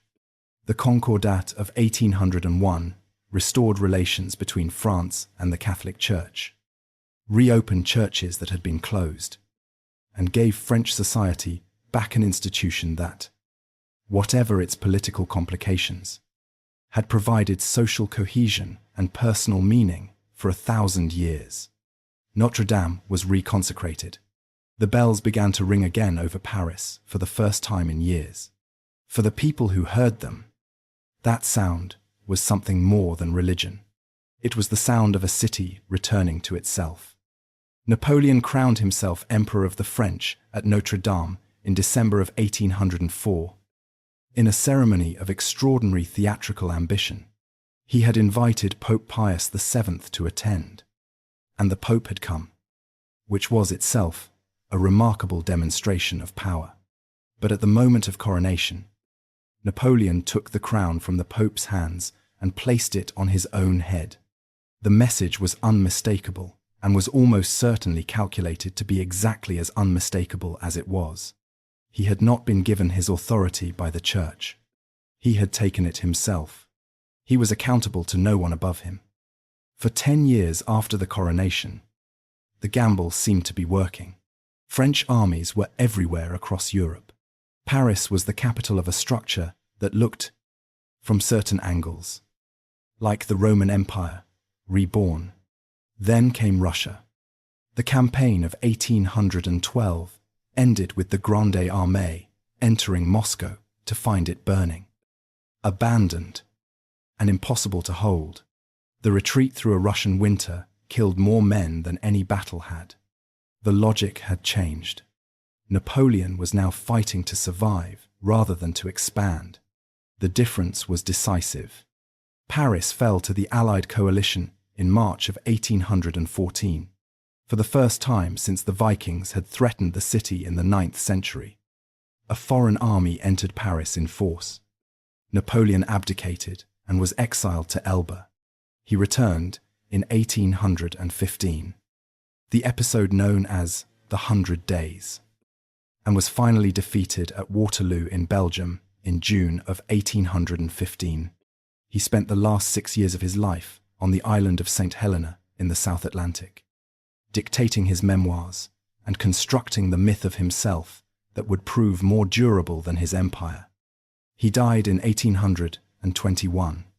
His body was returned to Paris in 1840, placed in the Hôtel des Invalides in a ceremony attended by hundreds of thousands of people, and has remained there ever since. The man who had placed a crown on his own head at Notre-Dame was buried beneath a dome that Louis XIV had commissioned, in a building that Louis XIV had built, in a city that both of them had shaped and neither of them had ever entirely understood. Paris had survived the Revolution and the Terror and the Empire. It had been the stage on which some of the most consequential events in modern history had played out. It had produced some of the most important political ideas of the last 2 centuries and demonstrated, at considerably cost, the difference between those ideas as arguments and those ideas as reality. What it had not yet done was become the Paris that most people picture when they hear the word today. The wide boulevards, the uniform limestone facades, the grand perspectives, the café terraces, and the particular roofline that seems to have been designed all at once by someone with very clear opinions about what a city should look like. None of that existed yet. It was about to be created by a man with a plan, a budget, and a disregard for what stood in his way that would have impressed Napoleon himself. Chapter 10. Haussmann's Surgery and the Modern City. There is a moment in 1853 that almost no one witnessed, and that changed everything. A man named Georges Eugène Haussmann sat down across from Emperor Napoleon III and was given, in effect, an instruction. Make Paris worthy of France. Make it modern. Make it beautiful. And make it governable. Haussmann was not an architect. He was not a planner in any formal sense. He was a prefect, an administrator, a man who understood how power worked and how to use it without hesitation. When Napoleon III gave him the city, Haussmann did not study it for years or convene committees or seek consensus. He tore through large parts of it and rebuilt its logic from the ground up. The numbers, which historians treat as estimates rather than precise figures, tell part of the story. Roughly 20,000 buildings demolished, approximately 350,000 people displaced, the majority of them from working-class neighborhoods in central Paris, pushed outward to peripheral districts and suburbs beyond the city limits. 95 kilometers of new boulevards cut through the existing urban fabric. Hundreds of kilometers of new pavements and sewers, built on a system designed by engineer Eugène Belgrand that remains the functional basis of Paris's sewage infrastructure today. But the numbers do not tell you what the displacement actually felt like.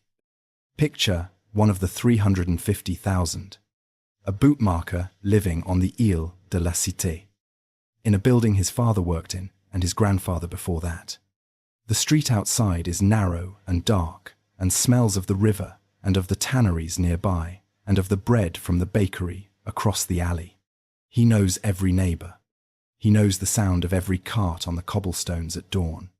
He knows which crack in the wall gets worse every winter and which step on the stairs announces visitors 3 floors below.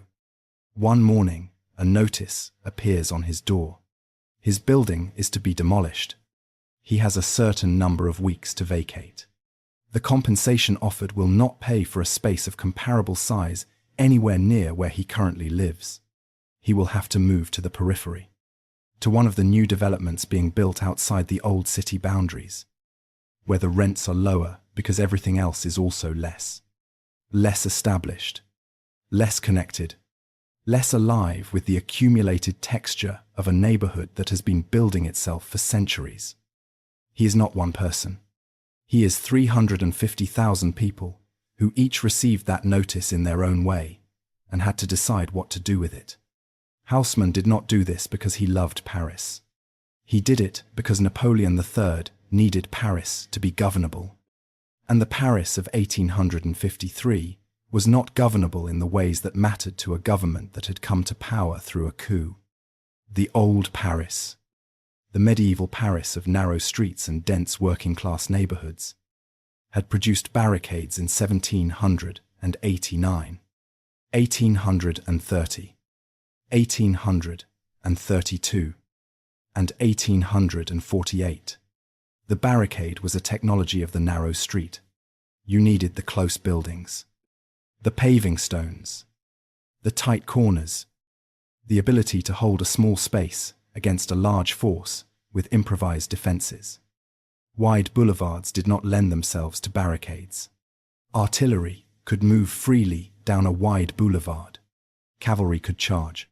The mathematics of urban insurrection changed completely when the streets were 60 meters wide instead of 6. This was not the only reason for the transformation. The old city was genuinely unhealthy. The cholera epidemics of 1832 and 1849 had killed tens of thousands of Parisians. Concentrated in the densest and poorest neighborhoods where contaminated water and inadequate sanitation made the disease almost impossible to stop. The new sewers and the new water system were genuine public health investments that saved real lives. The new parks brought light and air and greenery to a city that had almost none. And the new Paris was, by almost any aesthetic standard, beautiful. The uniform limestone facades, the consistent cornice heights, the rhythm of mansard roofs and zinc gutters, the way the wide boulevards created long perspectives that ended in monuments or public buildings. All of it produced an urban environment of coherent grandeur that had not existed before. The Paris of Haussmann was photographed obsessively, painted obsessively, described in novels and poems and memoirs. It became the image of what a modern city should look like. And that image spread to Buenos Aires and Barcelona and Mexico City and Washington and dozens of other places that rebuilt themselves in the second half of the 19th century, with Paris as the conscious model. But our bootmaker was not living on those boulevards. His workshop was gone. His neighborhood was gone. The accumulated social texture of generations had been cleared away to make room for the coherent grandeur that the world would come to call Paris. That displacement created a geography of resentment that would explode with extraordinary violence in 1871. The roughly 350,000 people who were moved outward did not disappear. They built new lives in those places. They had children who grew up in those places. They remembered what had been taken from them, or their children inherited the memory of it. And the political energy of that inheritance shaped the city's internal conflicts for the next century and a half. The Paris of wealthy center and impoverished periphery that Haussmann created is still recognizable in the Paris of today. The lines drawn in the 1850s are still legible on the map, before the full consequences of that displacement arrived. However, Paris had a war to endure. The Franco-Prussian War of 1870 to 1871 was the fastest and most complete military humiliation of a major European power in the 19th century. Napoleon III's army was defeated at Sedan in September of 1870, and the emperor himself was captured. Paris was besieged by Prussian forces for 130 days. The population was cut off from the rest of France.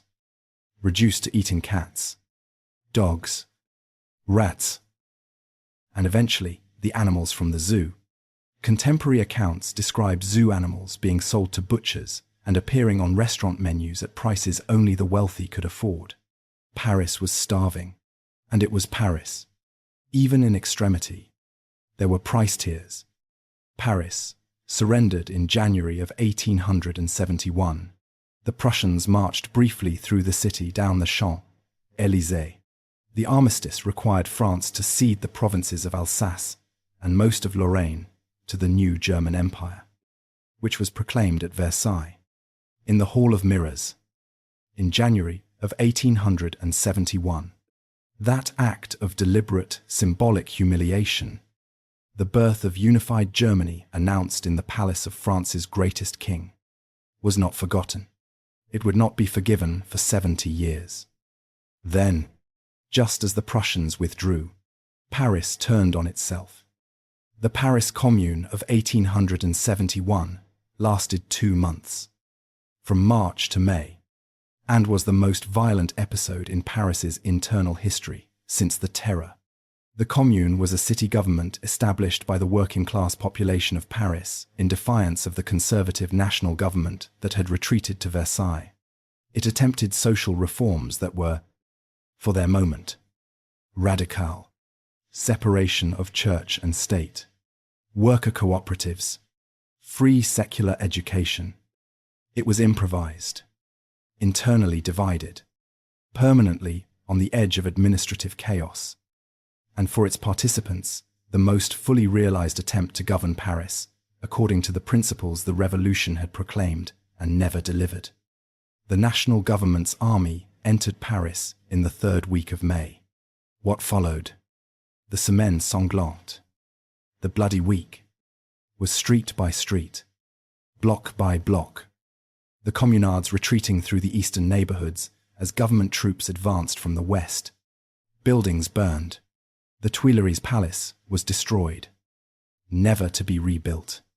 The last stand was at the Père Lachaise cemetery, where the final defenders were shot against a wall that became known as the Wall of the Federalists, which remains a site of pilgrimage for the French left today. Historians estimate that at least 10,000 communards were killed during the fighting or executed afterward, with some estimates running considerably higher. The Commune was destroyed. The unresolved question of who Paris was for remained, but Paris rebuilt. Again. And what it built in the decades that followed was something that, from the perspective of people who had lived through the preceding 30 years of war and uprising and siege and massacre, must have seemed almost miraculous. The period the French call the Belle Époque, roughly the 1880s to 1914, captures something true and misses something important. What it captures is the quality of Paris during those decades as a center of artistic innovation, commercial prosperity, social freedom, and a confident pleasure in existence. What it misses is the Dreyfus affair that divided France between 1894 and 1906 over the false conviction of a Jewish army officer, the anti-Semitism the affair revealed, and the currents of nationalism and militarism building toward the catastrophe of 1914. The Eiffel Tower was built for the Exposition Universelle of 1889, the World's Fair held to celebrate the centenary of the Revolution. Gustave Eiffel's Iron Tower was 300 meters tall, the tallest man-made structure in the world at its completion. It was also, in the opinion of most of Paris's cultural establishment, a disaster. A petition signed by 300 leading artists, writers, and intellectuals described it as a gigantic black factory chimney, a disgrace to French taste. The writer, Guy de Maupassant, reportedly ate lunch at the tower's restaurant regularly because it was the only place in Paris from which the tower itself was not visible. The tower was supposed to be dismantled after the exposition. It was kept because it turned out to be useful as a radio antenna. The city that had hated it came, over the following decades, to love it with a possessiveness that is one of the more charming reversals in architectural history. The people who signed the petition against it are remembered, if at all, primarily for having signed the petition against it. The Moulin Rouge opened in 1889, the same year as the Tower. The artists who gathered in Montmartre in the 1880s and 90s, Toulouse-Lautrec, Pissarro, Renoir, the young Picasso, who arrived in 1900, were redefining what painting was and what it was for. The Impressionists had already changed everything.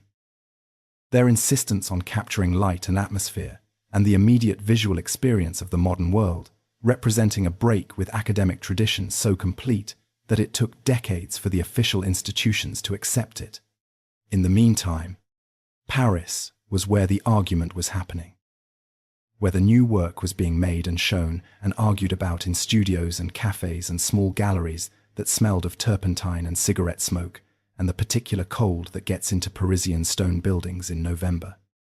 The metro opened its first line in 1900, connecting 2 points of the city in time for another World's Fair.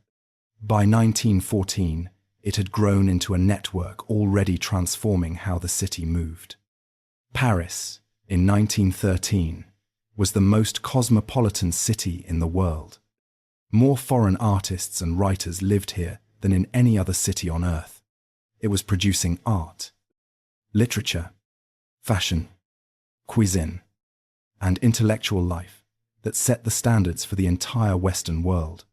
It was also, though most of its inhabitants did not know it, 1 year away from a war that would kill 140,000 French soldiers in its first month alone. The Belle Époque was beautiful. It was also, like all beautiful things in the history of Paris, temporary. Chapter 11. Paris at War. Twice. On the night of August 3rd, 1914, the cafes of the Grands Boulevards were full. People sat at the pavement terraces in the warm summer air and talked about the news that had been building for weeks. The assassination in Sarajevo, the Austrian ultimatum, the mobilization orders spreading across Europe like fire across dry grass. Germany had declared war on France that day. The posters had gone up on the walls. The trains were already filling with men in uniform heading east. What most of the people sitting at those terraces did not know, could not have known, was that within 6 weeks, French and British forces would fight the German army to a standstill along the Marne River, less than 60 kilometers from where they were sitting, and that the war everyone assumed would be over by Christmas would instead last 4 years and kill somewhere in the region of 17 million people across Europe. Paris almost fell in September of 1914.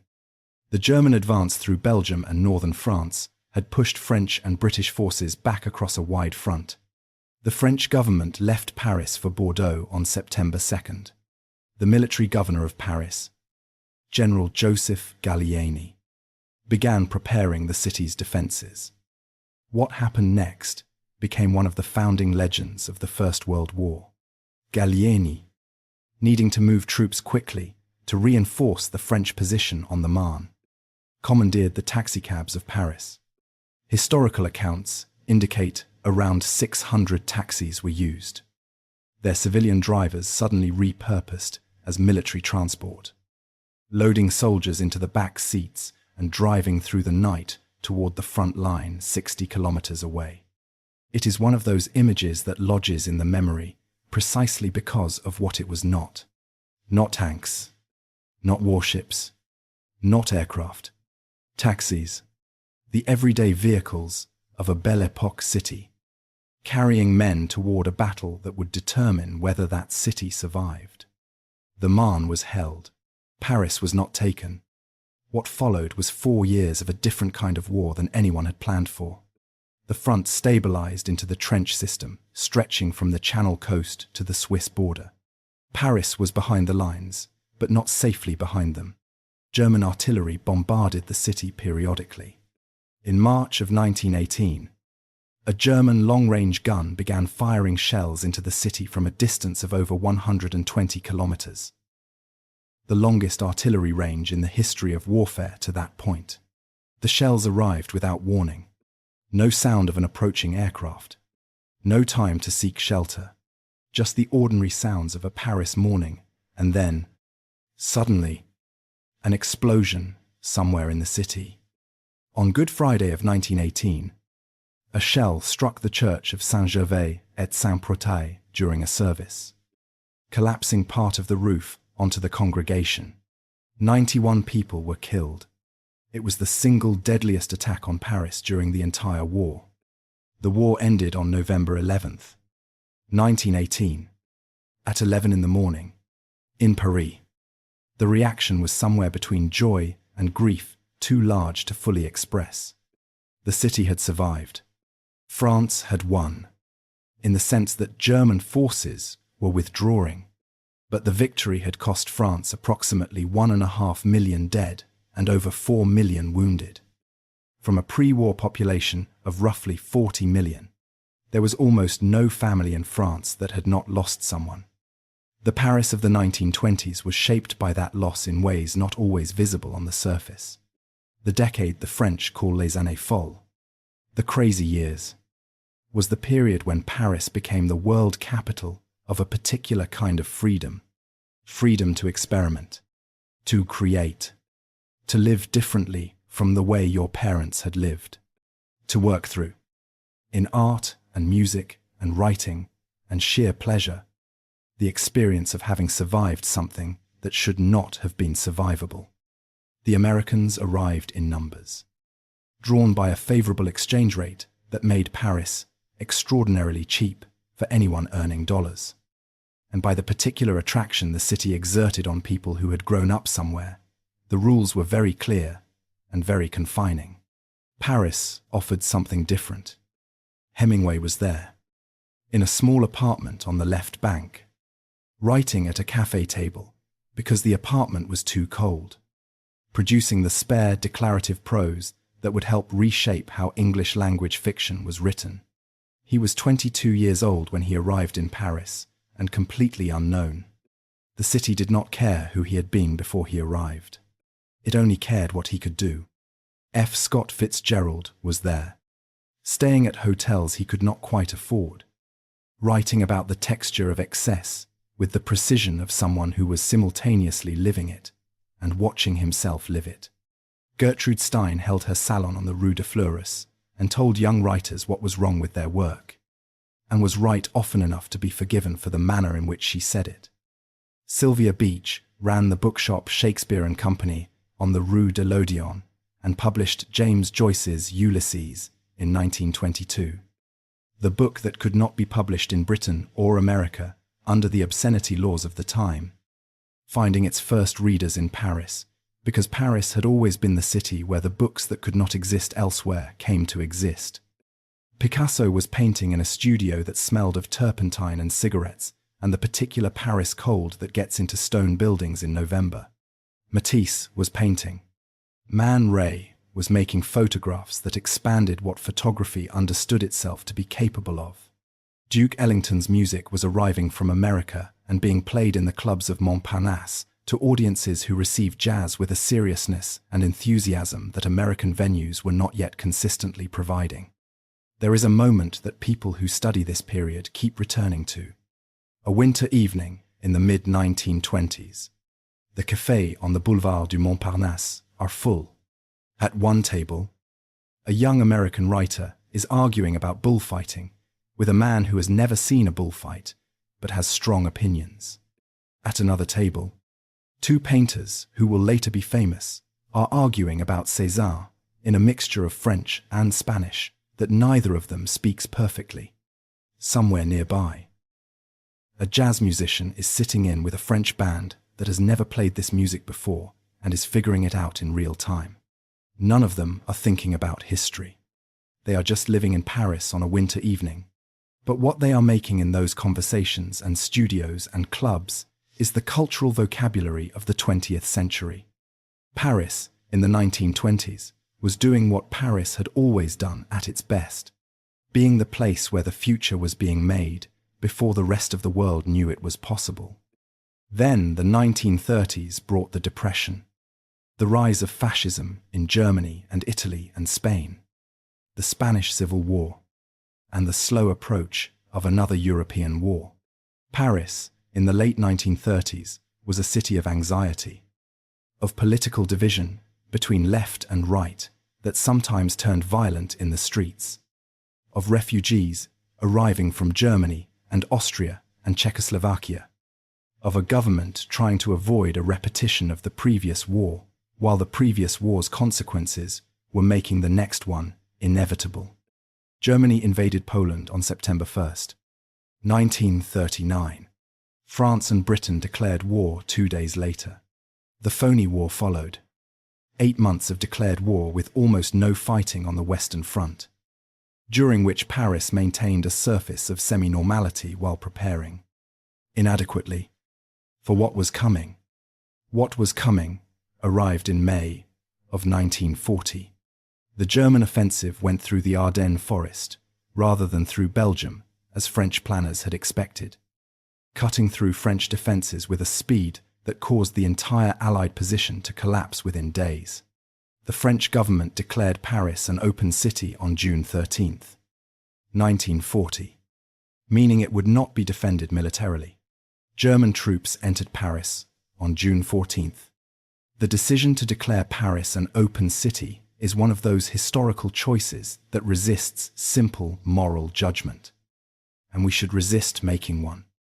One argument later made was that surrender spared Paris the fate of cities destroyed in urban war.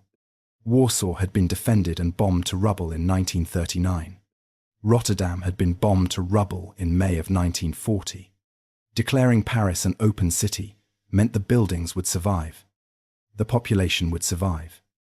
The accumulated art and architecture of 2,000 years would survive. The argument against was also real. The decision was made in circumstances of political chaos and military collapse, with a government that had lost confidence in its own ability to resist. Whether a genuine decision to defend Paris would have saved it or simply destroyed it is a question that cannot be answered, because the decision to defend it was never made. What followed was 4 years of German occupation. The German administration of Paris was, by the standards of Nazi occupation elsewhere, relatively restrained in its treatment of the French civilian population. Paris continued to function.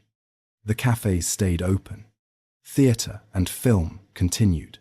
The cultural life of the city persisted in a form that was, as historians of the period have noted, more complicated than either the myth of universal resistance or the myth of universal collaboration.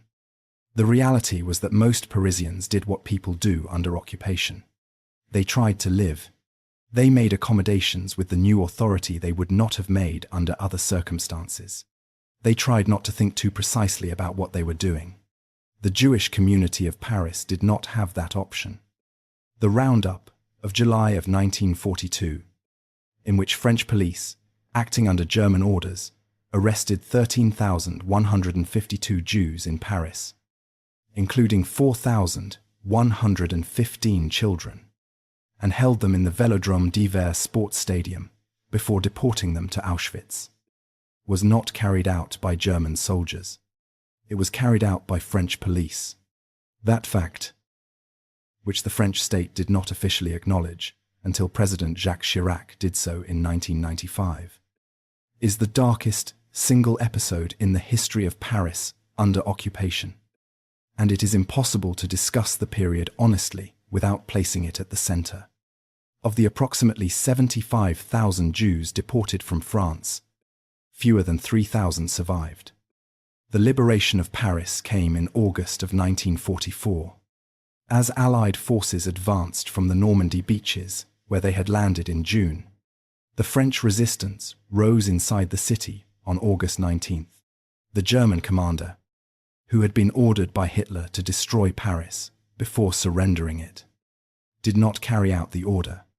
The precise weight of the factors behind that decision, whether conscience, pragmatism, or the military reality that Allied forces were already surrounding the city and destruction would serve no purpose, cannot be definitively established from the surviving evidence. What is certain is that the bridges were not blown, the monuments were not demolished. The city that had survived 2,000 years was not destroyed in its final hours of occupation. General Charles de Gaulle entered Paris on August 25, 1944. He walked down the Champs-Élysées at the head of a procession to Notre-Dame for a service of thanksgiving. Snipers were still firing from rooftops as the procession moved through the crowd. De Gaulle did not break stride. Paris had been occupied for 4 years. Its Jewish community had been decimated. Its resistance had been real, but limited. Its collaboration more widespread than the post-war mythology acknowledged. And yet the liberation was experienced as a genuine liberation, a return to something essential that had been suspended rather than destroyed. Hemingway, who entered Paris with the Allied forces, drove to the Ritz and ordered champagne. He had written, years earlier, about Paris as a movable feast, about the quality of the city as something you could carry with you wherever you went. He had spent the intervening years watching Europe consume itself, coming back to the city alive, finding it largely intact, finding the cafes and the boulevards and the river still there. He ordered champagne. Even while the fighting was not yet fully over, Paris had survived its most terrible century. What came next would ask different questions of the city, not questions about physical survival, but about what kind of place it wanted to be, who it wanted to include, and whether the ideals it had proclaimed to the world in 1789 could be made real within its own borders. Chapter 12. Decolonization. May 68, and the City of Contradictions. Paris, in the autumn of 1944, was liberated, but not healed. The material situation was dire. Food was rationed. Housing was damaged. The economy had been systematically stripped by 4 years of occupation. And the social situation was raw in a different way. People were settling scores. People were trying to pretend the occupation years had not happened. The purges of collaborators ranged from formal trials of senior figures to the public shaving of women's heads in squares. A punishment applied with selective brutality that said more about the gender politics of the time than about any coherent principle of justice. The story France chose to tell itself, officially, was the story of resistance. De Gaulle's political genius was to construct a narrative in which France had never truly surrendered, in which the France that mattered had fought on from London and from the underground networks, in which the occupation had been an interruption imposed by external force rather than a choice enabled by internal division. That narrative was, in important respects, a myth, but it was a necessary myth. The kind of story a country tells itself in order to function after a trauma it cannot fully acknowledge.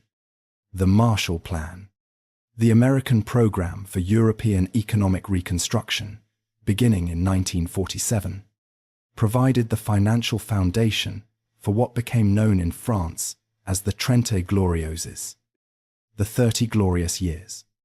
The period of sustained economic growth and rising living standards that lasted from roughly 1945 to 1975.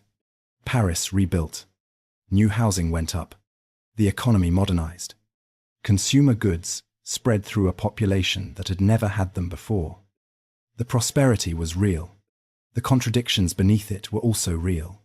France was simultaneously rebuilding itself as a modern democracy and defending a colonial empire that was, in territory after territory, refusing to remain colonized.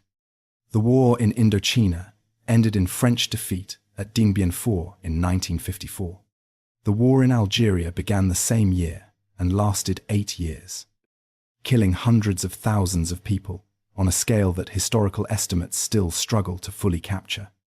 The Algerian War came to Paris in ways the French public preferred not to see. There were roughly 200,000 Algerians living in the Paris region by the late 1950s. Most of them, men who had come to work in the factories and construction sites of the post-war boom, now living in makeshift settlements on the periphery of the city, in conditions that continued the Haussmannian tradition of pushing the poor and the foreign to the edges. On the night of October 17th, 1961, the Parisian police attacked a peaceful march of Algerian protesters in central Paris.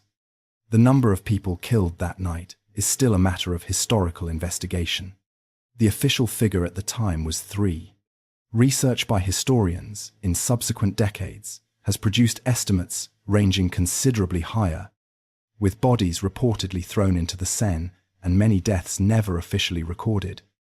A plaque was placed on the Pont Saint-Michel in 2001, 40 years after the event, acknowledging that Algerians were killed there during a repression of a peaceful demonstration.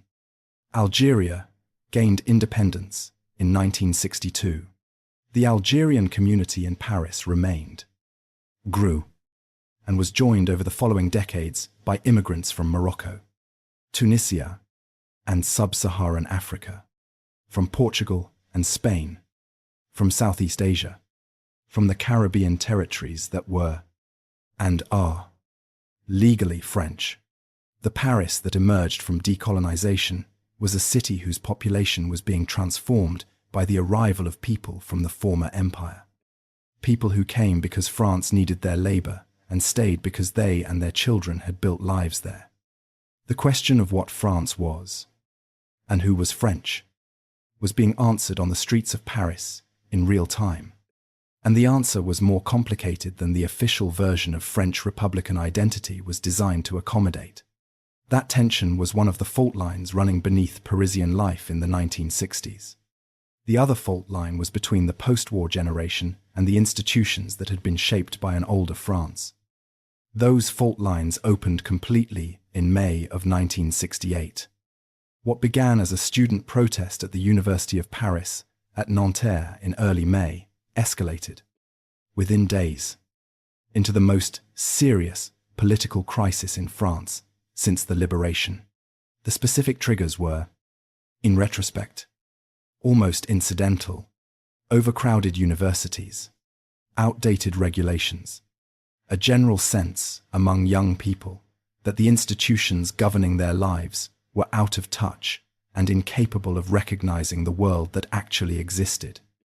What made May '68 different was Paris, the concentration of students in the Latin Quarter, the tradition of political action in the streets, the presence of an organized working class with its own grievances, turned a student protest into something that, for approximately 2 weeks, looked like it might actually bring down the government of Charles de Gaulle.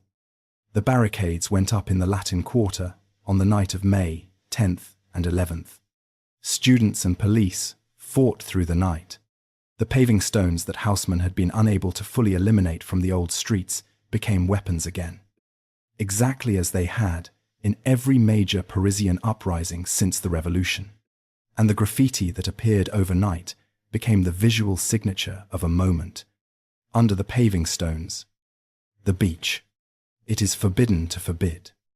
On May 13th, somewhere between 800,000 and 1 million people marched through Paris. Students and workers together. Within days, a general strike had spread across France, with historians estimating somewhere between 9 and 11 million workers participating. The factories were occupied. The country had essentially stopped.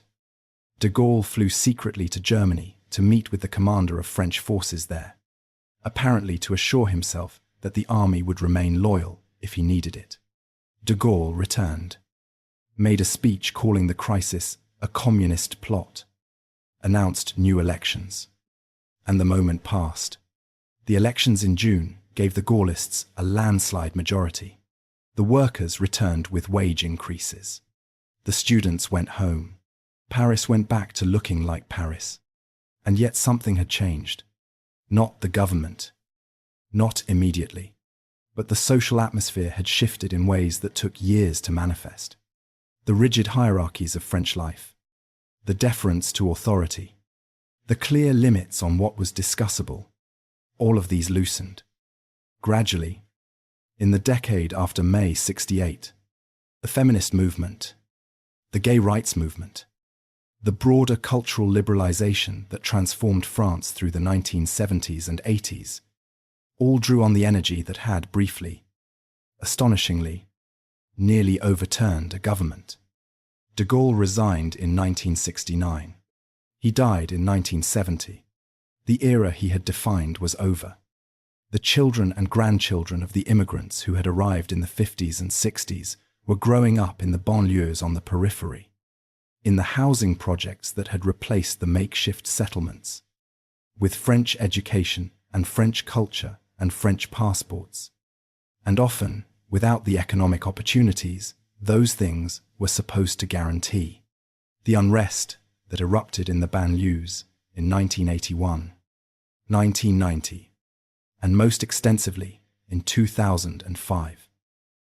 When the death of two young men in Clichy-sous-Bois while fleeing police triggered weeks of unrest across France, was the expression of that contradiction. The France that had proclaimed liberty, equality, and fraternity to the world was producing generation after generation of citizens who were legally French and practically excluded from what being French was supposed to provide. The geography of that exclusion was the geography of Haussmann's renovation, updated and extended across a century and a half. The center of Paris, prosperous and increasingly unaffordable. The periphery where the contradiction lived. Paris had been arguing with itself about this for 200 years. The argument was not resolved. It continued into the next century, with new intensity and new flashpoints, and the same underlying question that the revolution had posed and never fully answered. Who is this city for? Chapter 13. Terror, Resilience, and the Question of Paris Today. On the morning of January 7th, 2015, Paris was doing what Paris always does on a winter weekday. The cafes were filling up. The metro was running. On the Rue Nicolas Appert, in the 11th arrondissement, the staff of a satirical magazine were arriving for work, hanging up their coats, making coffee, sitting down at their desks, the way people do when they have done it 1,000 times before and expect to do it 1,000 times more. At 11:30 that morning, 2 men entered the building and killed 12 of them. The victims included 8 journalists and cartoonists, a maintenance worker, a visitor, and 2 police officers. The killers, French citizens who had been radicalized through contact with jihadist networks, fled the building and were killed by police 2 days later after a standoff northeast of Paris. What was being targeted was not a government building or a military installation. It was a satirical magazine, cartoonists.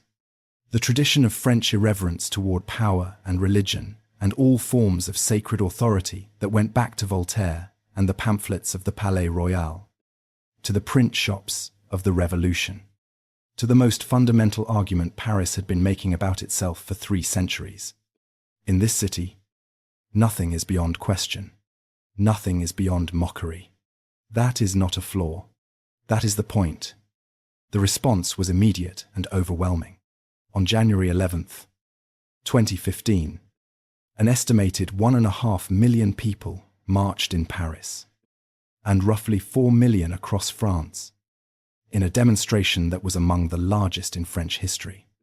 The phrase, "Je suis Charlie," I am Charlie, spread across social media and banner and wall, a declaration of identification with the victims that was also a declaration about what kind of city and country France intended to be.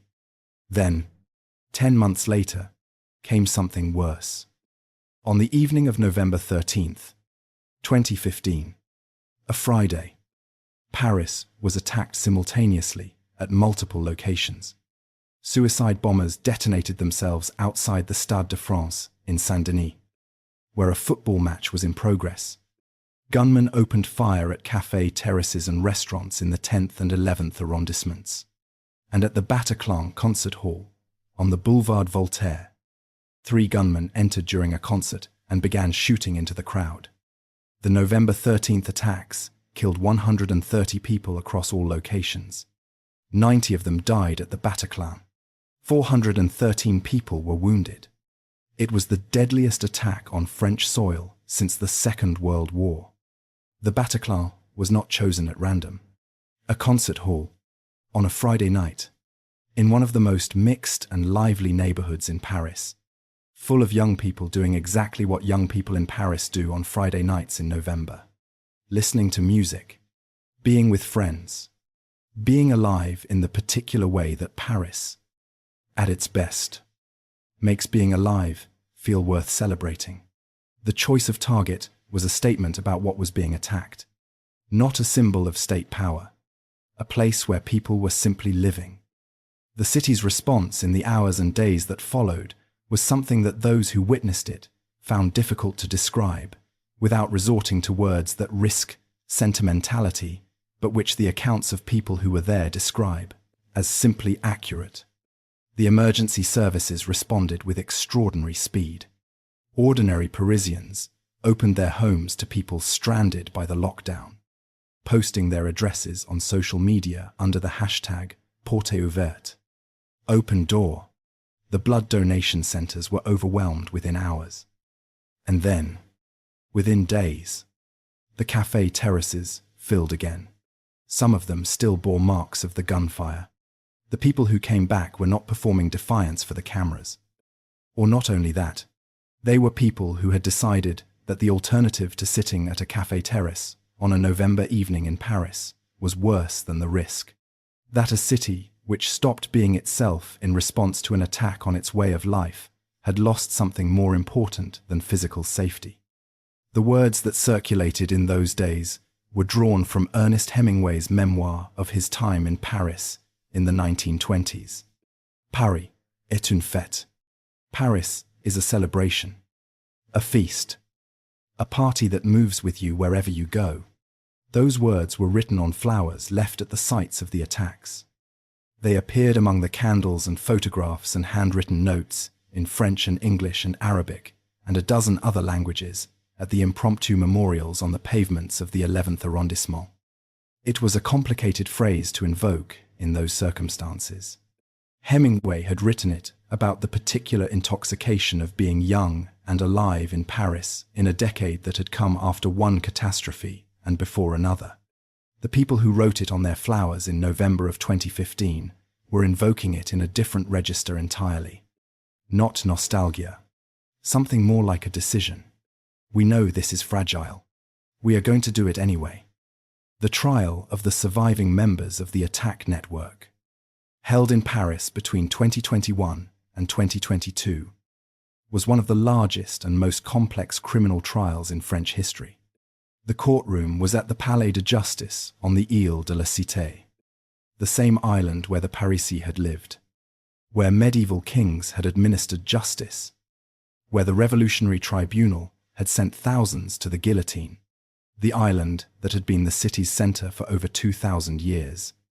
Still at the center, still holding the weight of what the city had to process. In the years that followed the attacks, the city continued to hold its contradictions in uncomfortable proximity. Debates about French identity, about the place of Islam in a secular republic, about the relationship between the banlieue and the center, continued without resolution. The Gilets jaunes, movement that erupted in November of 2018, began as a protest against a fuel tax and expanded into a broader expression of grievance from people who felt that French political and economic life was organized, primarily for the benefit of the metropolitan elite. The scenes on the Champs-Élysées during those protests, the smashed shop windows and burned cars and tear gas clouds around the Arc de Triomphe, were images that conflicted with every postcard version of Paris. They were also, in the long view of the city's history, entirely consistent with it. Paris had never been a city that kept its political grievances politely contained. The tradition of the street was as old as the city itself. Outside the ring road, in the banlieues that stretch away from the city's luminous center, a new generation was growing up with French passports and French educations, commuting into a city they could not afford to live in, working jobs that kept the beautiful center running, and returning each evening to the periphery that Haussmann's displacement had ceded 150 years earlier. The lights of Paris visible from the train, getting smaller as the train moves away, getting larger again the next morning on the way back in. The same journey, repeated millions of times a week, by the people who make the city work and cannot afford to live inside it. That image is where Paris stands today. Chapter 14. The City That Never Finishes Becoming. On the evening of April 15th, 2019, a fire started in the roof space of Notre-Dame de Paris. The cathedral had been under renovation. Scaffolding covering parts of its exterior. Workers recently departed for the day. The fire spread through the medieval timber framework of the roof. The structure known as La Forêt, the forest, because of the enormous quantity of ancient oak used in its construction. Trees felled in the 12th and 13th centuries. Wood that had been holding the roof above the nave for 800 years. When the spire fell, at 9:49 in the evening, the image was broadcast live around the world. People around the world stopped what they were doing to watch a building burn. The grief that spread in those hours was not primarily religious, though it was that too. It was the grief that comes when something that has been simply there, so present and so constant that you have stopped consciously registering it, is suddenly at risk of not being there anymore. People who had walked past Notre-Dame without looking at it for years found themselves standing on the bridges over the Seine, watching the smoke and the flames, feeling something they were unable to fully name. The towers survived. The rose windows survived. The main structure survived. The decision to rebuild was made within hours of the fire being extinguished. Donations arrived from around the world, eventually totaling over 800 million euros. The project employed hundreds of craftspeople in skills that had not been practiced at scale since the Middle Ages, training carpenters in the techniques needed to work with green oak, framed in the way the original builders had framed it, sourcing stone from the same quarries that had provided the original limestone. A building nearly destroyed in a single evening was being rebuilt by the accumulated knowledge of 800 years. The cathedral reopened in December of 2024, on the schedule that had been announced in the immediate aftermath of the fire. The interior was lighter than it had been before, the soot of centuries cleaned away, the original colors of the stone revealed. Standing inside it now is simultaneously familiar and strange. The same building made new in a way that is itself a statement about what Paris does with everything that tries to destroy it. Between the fire and the reopening, however, came something that stopped Paris in a way none of its historical precedents had quite prepared it for. In March of 2020, the French government announced a national lockdown in response to the COVID-19 pandemic. For the first time since the occupation of 1940, Paris fell silent. The silence was different from the wartime silence. It was not the silence of a population holding its breath under occupation. It was the silence of absence. A city that had been defined for centuries by its noise and its crowd and its constant movement, suddenly emptied of the people who gave it that character. The streets were empty. The cafes were closed. The restaurants were closed. The metro ran nearly empty through stations that normally thundered with footsteps. The Seine moved under bridges that no one was crossing. For the people who lived through it, the lockdown, Paris of spring 2020, had a quality that resisted description. The city was beautiful in an unfamiliar way. The air, cleaner than it had been in living memory, the birdsong audible in neighborhoods where traffic had drowned it for generations. But it was also profoundly wrong. The beauty of a place that had been made by human presence and was now, temporarily, without it. The pandemic killed more than 160,000 people in France, by official counts, before vaccination campaigns brought the acute phase under control. Paris's hospitals were overwhelmed during the worst waves. Healthcare workers operated under conditions of sustained pressure that revealed both the quality of the French public health system and the limits of what any health system can do when confronted with a novel pathogen spreading through a dense, urban population. When the city came back to life, it came back with the particular relief of people who had understood, in a way that ordinary life makes it easy to avoid understanding, that the things they had taken for granted were not guaranteed. The terraces filled again. The noise returned. Paris was Paris again. And the fact of its being Paris again was felt more consciously than it usually was. The way you feel the ground beneath your feet after a long time in the air. The Summer Olympics of 2024 brought Paris the kind of global attention the city had not experienced at that scale in decades. The opening ceremony, held on the Seine on July 26th of 2024, was the first Olympic opening ceremony held outside a stadium. The athletes paraded on boats moving along the river, passing under bridges lined with performers, past the illuminated landmarks of the city, Notre-Dame, glowing in its renovation scaffolding, the Eiffel Tower, visible from multiple points along the route, the great institutional buildings of the banks and the islands lit against the summer night. Thousands of performers watched around the world. It was impossible not to read the ceremony as a statement about the city itself. Paris had chosen to use the river as the stage for its largest moment of global self-presentation. Not a stadium, not a monument.